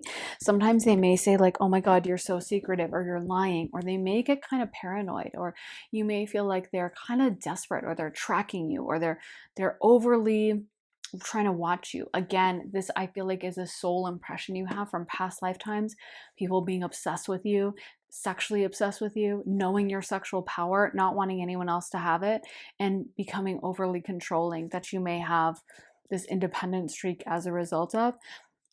But I feel like it's because, again, that obsession that you bring out, and I feel like you can be kind of secretive because of the past lifetime thing. So it's almost like a self-fulfilling prophecy. The more secretive you are, the more you bring out that obsession from your partner, the more you try to hide, the more you try to have an independent life, the more your partner might want everything from you. But I feel like, again, it's just because of their devotion. It's because, so guys, I actually kept filming and didn't realize my camera had cut out because my storage was full.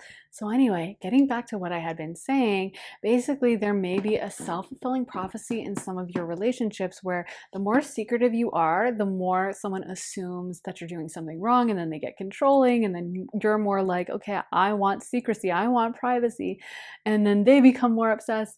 And I feel like a big part of this is because you do give off that goddess, high priestess energy that is so rare, doesn't come around a lot, and also being so good in bed, people just are obsessed with you, and they know as well other people are going to get obsessed with you too. So the more they try to kind of like hide you away because they're so scared that you're going to go out into the world, find someone else, that person's also going to be obsessed, not going to let you go. And so, yeah, the more they might try to like guard you and keep you from leaving. And I feel like this goes back so deep into your soul. You are so used to this happening to you. You are so used to people just wanting everything from you. And this has happened in past lifetimes as well.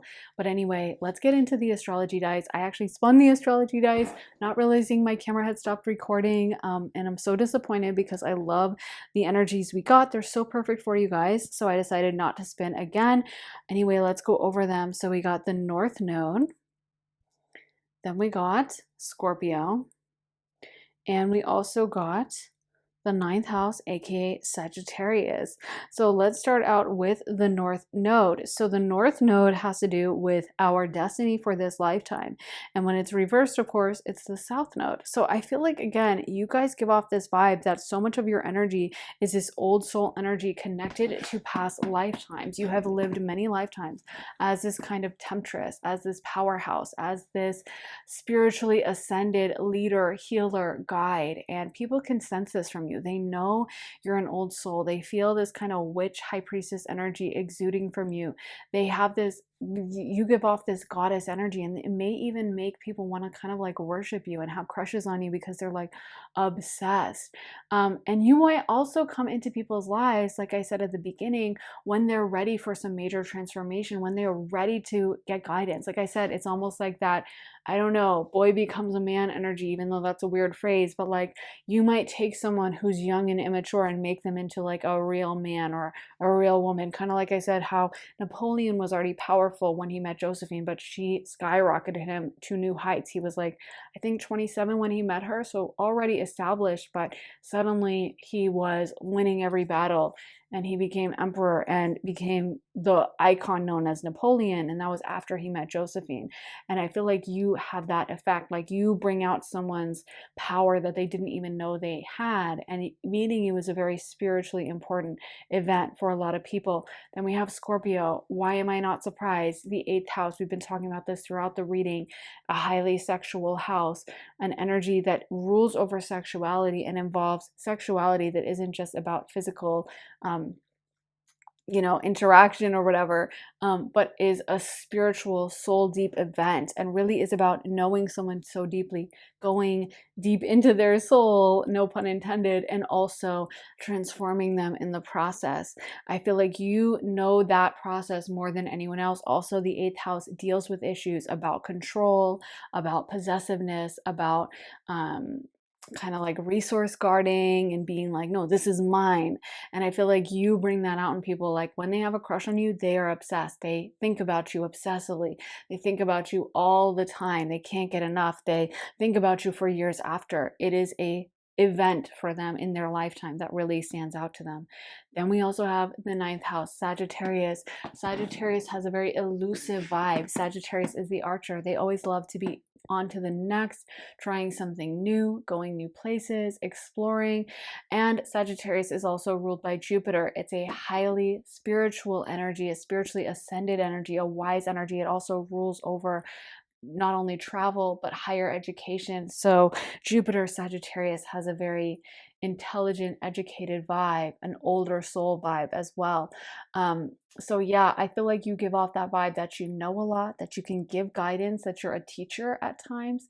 And this is one of the reasons why people crush on you, is because they can feel this power emanating from you. They can feel this strength, and they know that you are such a unique, rare soul that doesn't come around very often. So that is what I have for you, pile number 3. I really hope that resonates, guys. If you want to see more of my content, then be sure to head to my Patreon, where I post all my additional readings. There are over 90 exclusive readings you'll only get access to when you sign up for Patreon, and you also get early and ad-free access to all my YouTube videos. I just posted a reading all about your next glow up, as well as one about your future spouse. But there is so much content to choose from. Like I said, over 90 exclusive readings. You also get to vote and suggest on new topics as well. So if all that sounds good to you and you're interested in signing up, head to the link underneath the timestamps in the comments in the description and join me on Patreon. Also, if you're interested in booking a private session with me, you can do that at my website, briarrosetarot.com. If you're interested in a tarot reading, an astrology session, a channeling session, or a combination of all three, If you want to customize your reading, have it be pre-recorded, have it be live, have it be shorter, 30 minutes or a full hour length reading, you get to really choose your session. So it's the perfect session for you. So if that sounds good and you want to book a slot with me, head to my website, briarrosetarot.com, and the link for that is in my description. So thank you so much for watching, guys. I'm sending you so much love and light, and I will see you again very soon for another reading. Take care, guys. Bye. Hey, pile number 4, welcome to your reading. Let's get into your cards and see why people have crushes on you. Why do people have crushes on pile number 4? Why do people have crushes on pile number 4? Okay, so the first card we got, the Dragon's Duel, inner conflict, morality, conscious choice. Okay, why do people have crushes on pile number 4? This one is the Spirit Whisperer, divine guidance, higher knowing. Okay, and let's get one final card. The High Lord of gratitude and service, selflessness, humility, conscious action. Fabulous. Okay, so with the Dragon's Duel reading off the reading, pile number 4, you guys could really have this kind of spicy, feisty energy to you that a lot of people are drawn to. I feel like you are someone who lives your life very passionately. Like you're someone that isn't just going to like taste spaghetti or pasta and be like, oh yeah, it was good, but you might be like, oh my gosh, the flavors, they were so intense, and I loved the tomatoes and they were so fresh, and like there was the spiciness from the peppers.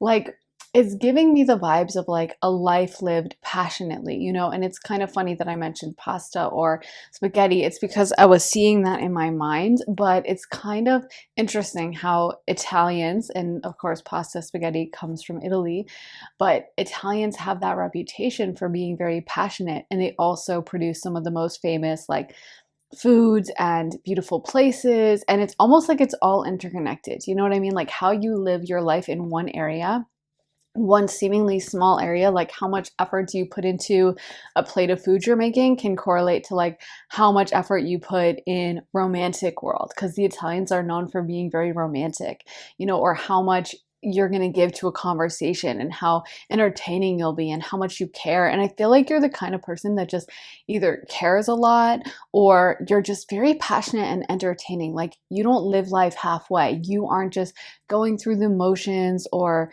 you know, just chilling all the time. It feels like you feel things extremely strongly. You feel things very deeply and you really care. And I feel like people can see that about you. You know, there is a feistiness behind your eyes. Maybe even when you're annoyed with something, like you're willing to fight about it. You're not just going to, you know, pretend to be cool about something. Like I feel like if something bothers you, you're going to say it. You know, you are not going to be like the chill, cool girl who just acts like everything is fine. You might be that partner in a relationship that like you will go off and like, you know, start screaming at your partner. Obviously you shouldn't be screaming, but my point is if something bothers you, like you're not going to let it slide. And I feel like people can tell this about you and they just assume that you're very passionate in general. And obviously that would correlate to the bedroom as well. And you would be that partner that would be so much fun to be around. Like you wouldn't be a bore who's just like, I just want to lay in bed, whatever. You would be that partner who's like, yeah, let's go out to this place, let's do this. I heard there's like a county fair happening, maybe we can drive here. Even your conversation I feel like would be interesting. Maybe you guys gesture a lot. It feels like you don't do anything halfway. You're not lazy, you're not complacent. You care a lot in general. And I feel like one of the reasons people do develop crushes on you is like they want to be on the receiving end of that. They want to be the one that you care about so much. They want to be the one that you're passionately protective of, because that's another thing is I feel like you would be very protective and you would stand up for your loved ones. Like you would go out of your way to protect someone that you care about, and you're so loyal. You don't just, you know, chill or coast or whatever in the relationship. You really do care. And I feel like people, you know, they love that about you. Also, I'm hearing some of the people who are close to you, sometimes they may even like to wind you up, because I feel like you get very attractive when you get mad. Like your eyes maybe widen, or your, I don't know, your cheeks may like flush with blush or something. I don't know. But I feel like you become very attractive when you are mad. And it's honestly bringing to my mind, you know, some of those guys who they may be with their wife and everyone says, oh my God, the wife is overbearing, or she's so, you know, she's bossy or whatever. But like almost always that guy's like obsessed with his wife and will do whatever. And as much as people may not like that dynamic, or sometimes they may be like, well, I think he should be the one in charge. He's the man, or something like that. A lot of times those are the couples that like really stay together, you know? And you give me that vibe that you would be the one in the relationship that brings so much passion, brings so much care, and people know that you care. You're not nonchalant. You're not acting like it doesn't bother you. You know what I mean? Or even if you're a guy, like I think a lot of times, you know, those passionate guys are the ones that a lot of women fall in love with, you know, the one that makes it clear of his intentions. So yeah, I feel like for you guys, a big part of it is that passion that you give off, and the fact that you seem like you really do live life very fully. You live life in full color. You live life vividly. You know, you're someone who's very bold energetically, and seems like you're not trying to live just a still, calm, easy life, but like you will embrace a challenge. You will embrace the difficult things, and you're not scared away. That may also be a part of the appeal, as well as like you seem very brave. You seem like someone who is daring. And I feel like that's exciting. Like even people get very sexually attracted to that, or sexually turned on by how bold you are, how unafraid you are. And there's also the vibe that like if you broke up in a relationship, you wouldn't let grass grow under your feet. You're not the type to be like, oh my God, I'm so upset. Like you would be like, okay, well, I'm going to go date again. And I feel like that feistiness, that passionateness, like that also keeps people on their toes. So yeah, I feel like even some of the people that have crushes on you, pile one, sometimes they may be too afraid to even approach you because they sense this passion. They sense this power in you, this force of life in a way, you know, like you seem like someone who's just very alive, you know. And yeah, I feel like that also adds to the crush, but it may sometimes scare people off. Let me get into some tarot cards for you, pile number 4. So we want to know what pile number 4, why people crush on them, why people crush on pile number 4. So we got the 8 of Wands. The 8 of Wands is a really interesting card because again, we have that wand energy, that passionate energy, and then we have the 8, and they are going through the air really fast. There's an urgency, there's a determination. They know where they're headed. And again, I feel like this fits your vibe so perfectly because you don't seem confused. You seem like when you want something, you go after it 100%. You're also, I feel like, very efficient, very maybe even good at doing your job. Or like if you decide that you want to start like a gym routine, you're not going to do it halfway. You're not going to like start, maybe I'll work out on Wednesday. I don't know, maybe I'll cancel. Like you're going to be in the gym 3 days a week, or you're going to be signing up for Pilates and going every time. Like it feels like you don't do anything halfway. You're either all in or all out. And I feel like, again, that's very attractive. Like people who have a crush on you, they just feel like they kind of have to bring their A game in order to impress you. And they also feel like you will be successful in whatever you do. Like even if you started a family, you might be one of those parents that like just does an amazing job and like makes a, you know, 3-course dinner every night for their kids, and like picks them up from every soccer practice, or is really ambitious at work and like makes a lot of money, to be honest. You just seem like someone who is very successful, determined, ambitious, you know, and there's a fire and a passion in you. And I feel like you make life fun for that reason. Like you make someone who, you might even attract people who sometimes may be a little boring, or maybe kind of like almost in a depressive energy at times. And I feel like you kind of make them reawaken and realize how special life can be, how fun life can be. Let me get some more cards for you. Pile number 4, we want to know why people crush on pile number 4. The 2 of Cups. Okay, so Yeah, I feel like also like you're a really great conversationalist and you're capable of getting so much deeper. You know, when you care, when you love someone, you love them all the way. I also feel like you seem very selective about the people you will date.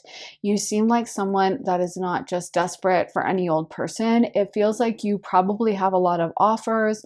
You probably have a lot of people who have interest in you, but if the vibe isn't fitting right, or you're not super into them, or you don't feel that energy, then you're not gonna even be interested at all. And again, I feel like that adds to people crushing on you. They love the fact that winning you over is like winning a prize, and they don't have to worry about you being disloyal. They don't have to worry about you losing interest, or, yeah, I was just dating this guy because I don't know, I was lonely, but I don't really like him that much. Like, you seem like you're so self-reliant. You seem like you have plenty of options.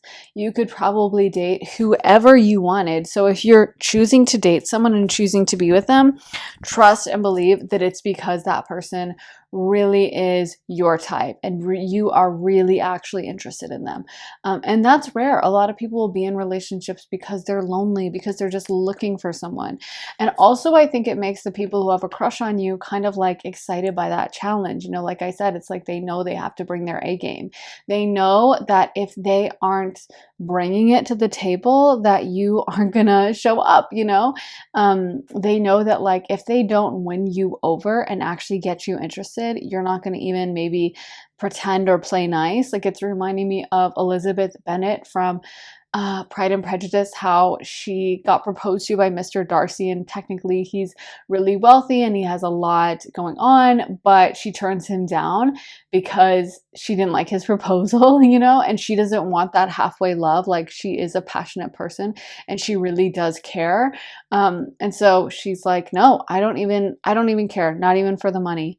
And that makes him want to step up more and win her over and get into her good graces. So again, I feel like the challenge you present is attractive, and also the fact that you're so capable of loving. People can sense this energy of you, that like once you're in a relationship, you're absolutely freaking amazing in a relationship. You're so nurturing, you're so good to the person you're close with.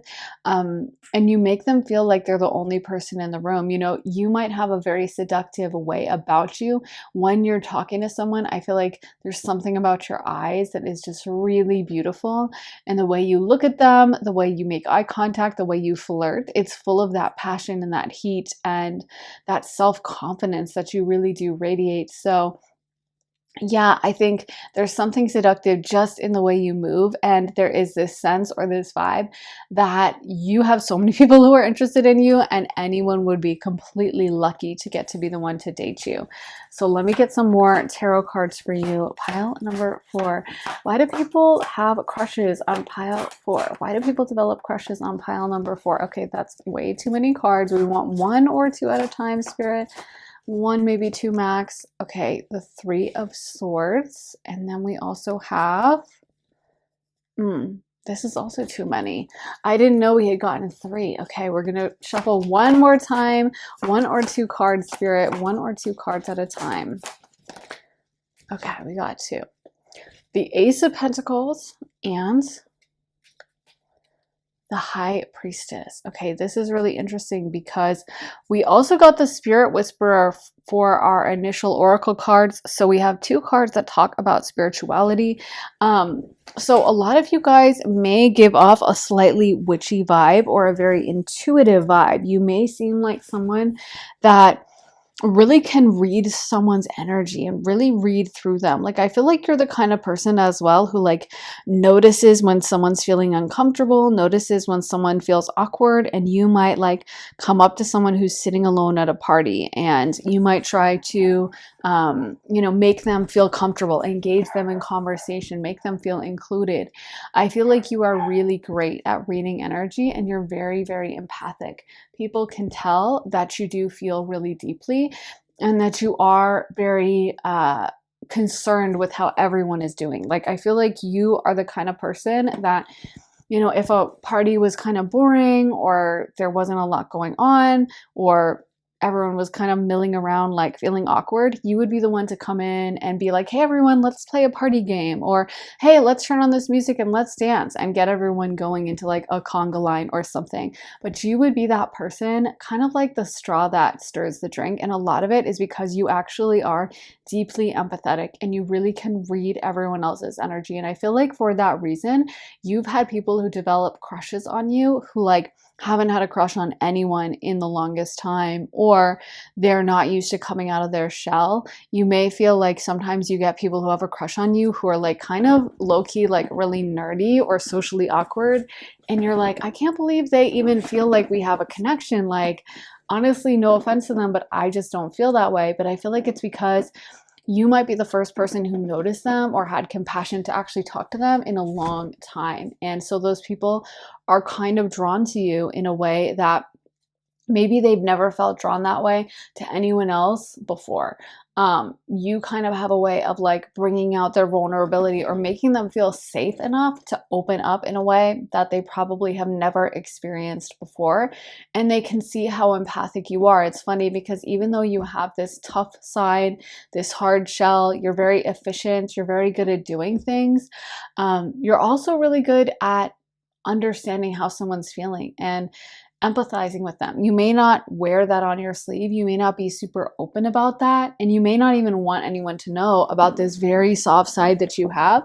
But Spirit is saying you are so compassionate and you are a great reader of people. You're very, very intuitive.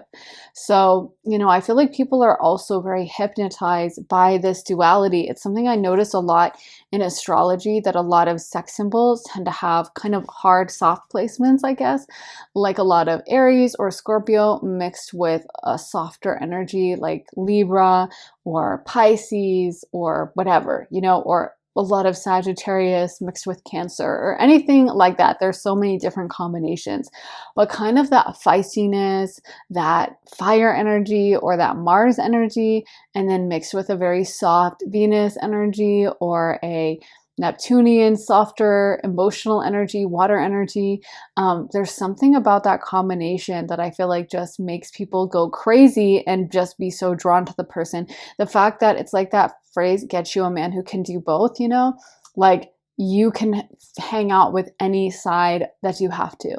You know what I mean? You can fit in at any function. If you need to like turn on your emotional, sweet, soft side and like have a one-on-one conversation, you can. If you need to be the life of the party or a hard driving businesswoman, you can. You can do either one. And I feel like that is also something that people just really develop crushes on and think of you as someone who would make an amazing long-term partner or even parent as a result of that. And with the Ace of Pentacles, again, that amazingly efficient energy that you have, where you just seem like someone who could be a business owner. You seem like someone who could have so many ambitions come true. You also seem like someone who doesn't let grass grow under your feet. That energy also comes through with the Eight of Wands. Like, you're not going to sit around and wait. You're not going to stay at home all the time.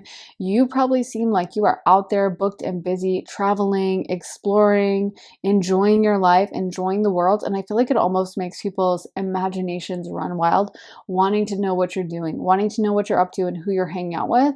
I feel like there's almost this like really cool vibe about you that's kind of like, people never know what to expect.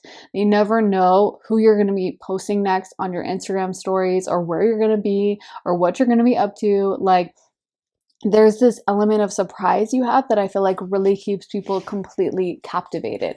Let me get into some more tarot for you. Ooh, pile number 4, the Three of Cups. Okay, and let's get one more card. Oh, okay, that's way too many. I don't know why we're getting so many cards for you, pile 3. I feel like it's because you do have so much duality. You have so many aspects to your personality. Okay, this is 2, so that works. We got the Hermit, and we also got you an extra card, the Lovers. So yeah, we got the Lovers coming out next to the Two of Cups. Again, there's people that really, really, really like imprint on you and imagine that you would just make an amazing partner, pile number 4. And the people that have crushes on you end up crushing really, really hard. I feel like, you know, it's interesting we got this combination. We got the Hermit and then the Two of Cups and the Lovers. So people can see that, like I said, you can do both. You seem like the kind of person who's completely fine being on your own, doing your own thing. You're not a desperado who just wants someone to be with them and just is desperately hoping someone is going to hang out with them.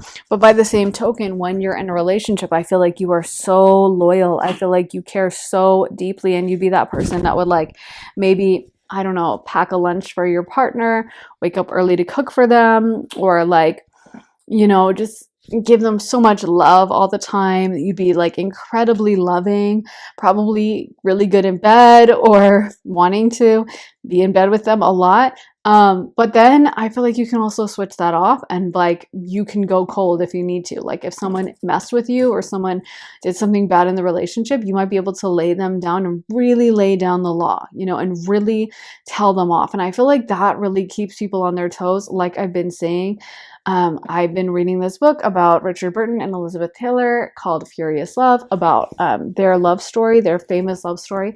And Richard Burton said, you know, he was famous for sleeping with a lot of different women, having all these different relationships until he met Elizabeth, and then he only wanted Elizabeth. And he said, you know, well, people say, you know, you'll get bored with only one woman, but with Elizabeth, I have multiple women wrapped in one, you know. And it's interesting because speaking of the duality I was mentioning, she is a Pisces sun, Aries Venus, and she definitely embodies that kind of like fire, water, feistiness, mixed with sweetness that I'm talking about, that I see in you guys. So yeah, I feel like you really have that vibe that, you know, because Elizabeth was known that she was very passionate towards Richard. She loved him a lot, but they'd also have these big blowout fights, and she'd tell him off. She'd call him names.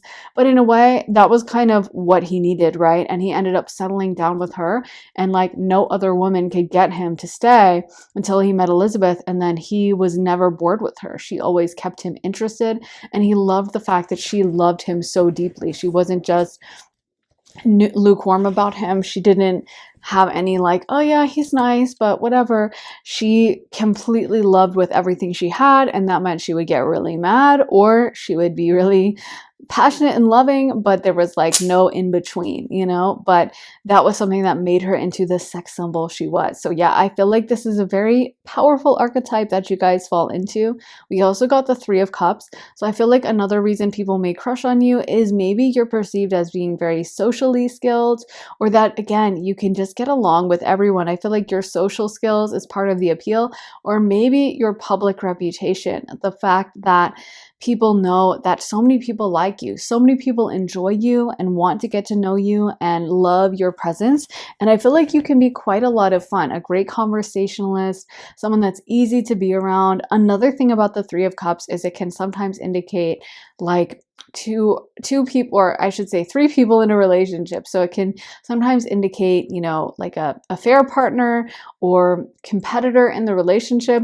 And I feel like people perceive you as someone, like I said, who has a lot of options, someone who has multiple people trying to date them. And this also adds to the reason people crush on you. They feel like winning you over would be like winning the ultimate prize, the ultimate status symbol, that there's so many people that want to get to know you. There's so many people that see you as just being very beautiful, very attractive, very sexy. So it's almost like, if I get to be the one to beat all these other people out, wow, what does that say about me? I'm doing pretty good if I get to be the one who comes out on top after all these people want pile number 4. So yeah, that is part of your appeal as well. So let's get into some astrology dice for you. Pile number 4, we want to know what pile number 4's, why people end up having crushes on pile number 4. So we got, okay, Scorpio. Great. And this one is the 8th house. Okay, so double Scorpio. And this is Saturn. Very interesting. I think we can actually spin this one again since we got a double. Okay, 4th house, Cancer. Perfect. So we have Scorpio, Cancer, and then we have Saturn energy. So let's start out with Scorpio. I definitely feel that energy with Scorpio. Scorpio is ruled by Pluto or Mars in ancient astrology. And so it has that feistiness that I was talking about, that passion. But the interesting about Scorpio is it's Mars, but in the energy of water. So it's already kind of embodying that hot, cold, push-pull energy, and probably why so many people are so fascinated, and Scorpio is such a sex symbol sign. But yeah, so Scorpio has that emotionality, but combined with Mars. So it has a certain level of toughness to it, endurance, power, excuse me, but it also has a softness and emotionality, an empathy inside of it. And I feel like you really embody this super strongly. Also, Scorpio is extremely passionate. They generally don't do anything halfway, and either they really like you or are like in love with you, or they like hate you, want nothing to do with you, don't think of you at all. There's kind of no in between with Scorpio. Their feelings are generally super strong, and once they're in love with you, they will probably be in love with you for life. Scorpio placements, because they're fixed water. So I feel like you give off that vibe that loving you would just be this all-encompassing experience. It would not be something they experience halfway or that just fades out, or a gentle kind of love. It would be extremely powerful. Keeping in mind, Scorpio also rules over sexuality in the chart. It rules over the 8th house of sex and also shared resources. So again, I feel like you guys come off like someone who would just be incredibly good in bed, very passionate. You would be very much in your body. You wouldn't be someone who experiences sex just as like a mental activity or I don't know, let me do this for my partner, but you would be someone who would feel things so deeply, feel things intensely, and you'd be very much involved in it in the moment passionately. And I feel like that's a huge part of your appeal as well, that when you're really in love with someone, you love them like no one else can.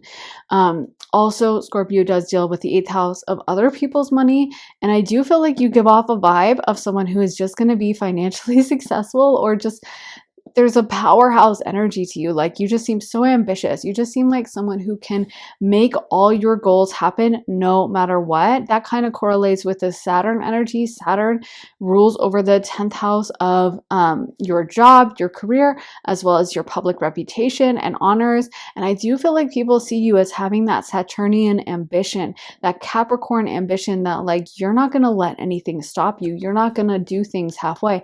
And you're not scared off by a challenge. Capricorns being ruled by Saturn, they are used to challenges, and it definitely doesn't scare them away. And when a Capricorn steps towards you, most of the time, they're going to come correct. They're not going to do it wishy-washy. I'm kind of interested in you, but I'm talking to this person. You know, they know what they want, and they're going to go after it hard. And I feel like you give off that vibe. Like, no one is wondering how you really feel, or I don't know, they seem like very spaced out, or they know that like when you do something, you're going to do it all the way. So even with your career, even if you go up to a party, you're not going to go to the party and mill around in the corner and like awkwardly stand off by yourself. You're going to be talking to people. You're going to be social. You give off this vibe that everything you do it excellently. And I feel like that mastery that you have also adds to your appeal. You seem very like almost business-like at times, which is so Saturnian, Capricornian. Like when you do things, you just do them right. And I feel like that competence is part of your appeal as well. You also may seem kind of health conscious. Capricorn can have like a health conscious vibe to it, similar to Virgo. You know, it's not a super indulgent energy. So I feel like, again, if you take really good care of yourself, some of you guys just really look good and people can see that about you. And you don't do things. Another thing about Capricorn is it rules the 10th house of public facing honors, reputation. So it can be often someone who has a really good reputation in the public and is very much admired. And in that sense, also Capricorn can be very physically elegant. And I feel like you just give off that vibe that you're very regal.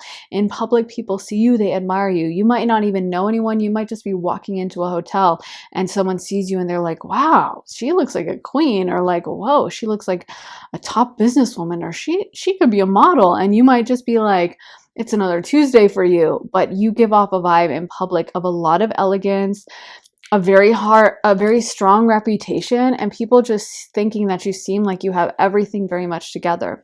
I feel like you almost have that public-private separation that, again, people love. They can see this like veneer of respectability in public, but also in private, you seem like you have a lot of passion again. Then we have the fourth house of Cancer. And speaking of that dichotomy, that's literally the dichotomy between the 10th house of Capricorn and then the fourth house of Cancer, your public reputation of the 10th house, and then the fourth house being your private inner family and your home life. But that's the thing about the fourth house, aka Cancer, is it is such a family energy. It is so protective of their loved ones, so loving. It will look after everyone around them. It will, be the first to leap up and be like, hey, are you hungry? Let me make you a sandwich, or let me, throw together a salad for you really quick, or let me get you a lemonade. They love, Cancer energy really loves to caretake, really loves to look after people, really loves to mother, and can be so nurturing on a way that like almost no one else could possibly compare with. Like Cancer, when a Cancer is loving on you, you feel it more than anyone else. No one can compare to that Cancer love. And I feel like you really offer that. Like when you care about someone, when you're close to them, you just pour out that empathy, you just pour out that goodness, and people can sense that about you, and it just adds to their attraction.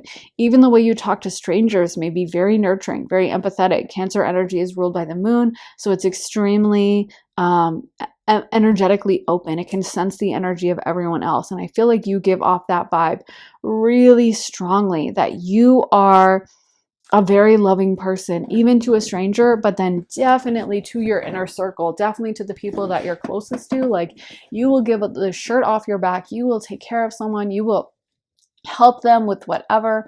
So yeah, I feel like the people that crush on you, like I said, they very much crush on you hard because your energy is so vivid and unmistakable and just so colorful and passionate. It's almost like everyone else is in black and white and you're in color. You know what I mean? Like you live your life to the fullest. You care so much. You love so hard. You experience things on such a deep level, and people just really get addicted to that about you. So that is why people crush on you. I hope that resonates, pile 4. If you want to see more of my content, then be sure to check out my Patreon, where I post all my additional readings. There are over 90 exclusive readings you'll only get access to when you sign up for Patreon. I just posted a reading all about your next glow up, as well as one about your future spouse. But you also get early and ad-free access to my YouTube videos, and there's so much content to choose from over on Patreon. Like I said, over 90 exclusive readings. And then you also even get to vote on new topics and suggest new topics, so it's super interactive. There's a ton of content over there, like I said. So if you're interested in signing up, head to the link underneath the timestamps in the comments and the description and join me on Patreon. Also, if you're interested in booking a private session with me, you can do that at my website, briarrosetarot.com. Whether you're looking for a quick half-hour reading, a full hour-length reading, whether you want it to be tarot focused, with an astrology chart reading, open channeling, you get to really customize your session, so it's the perfect session for you.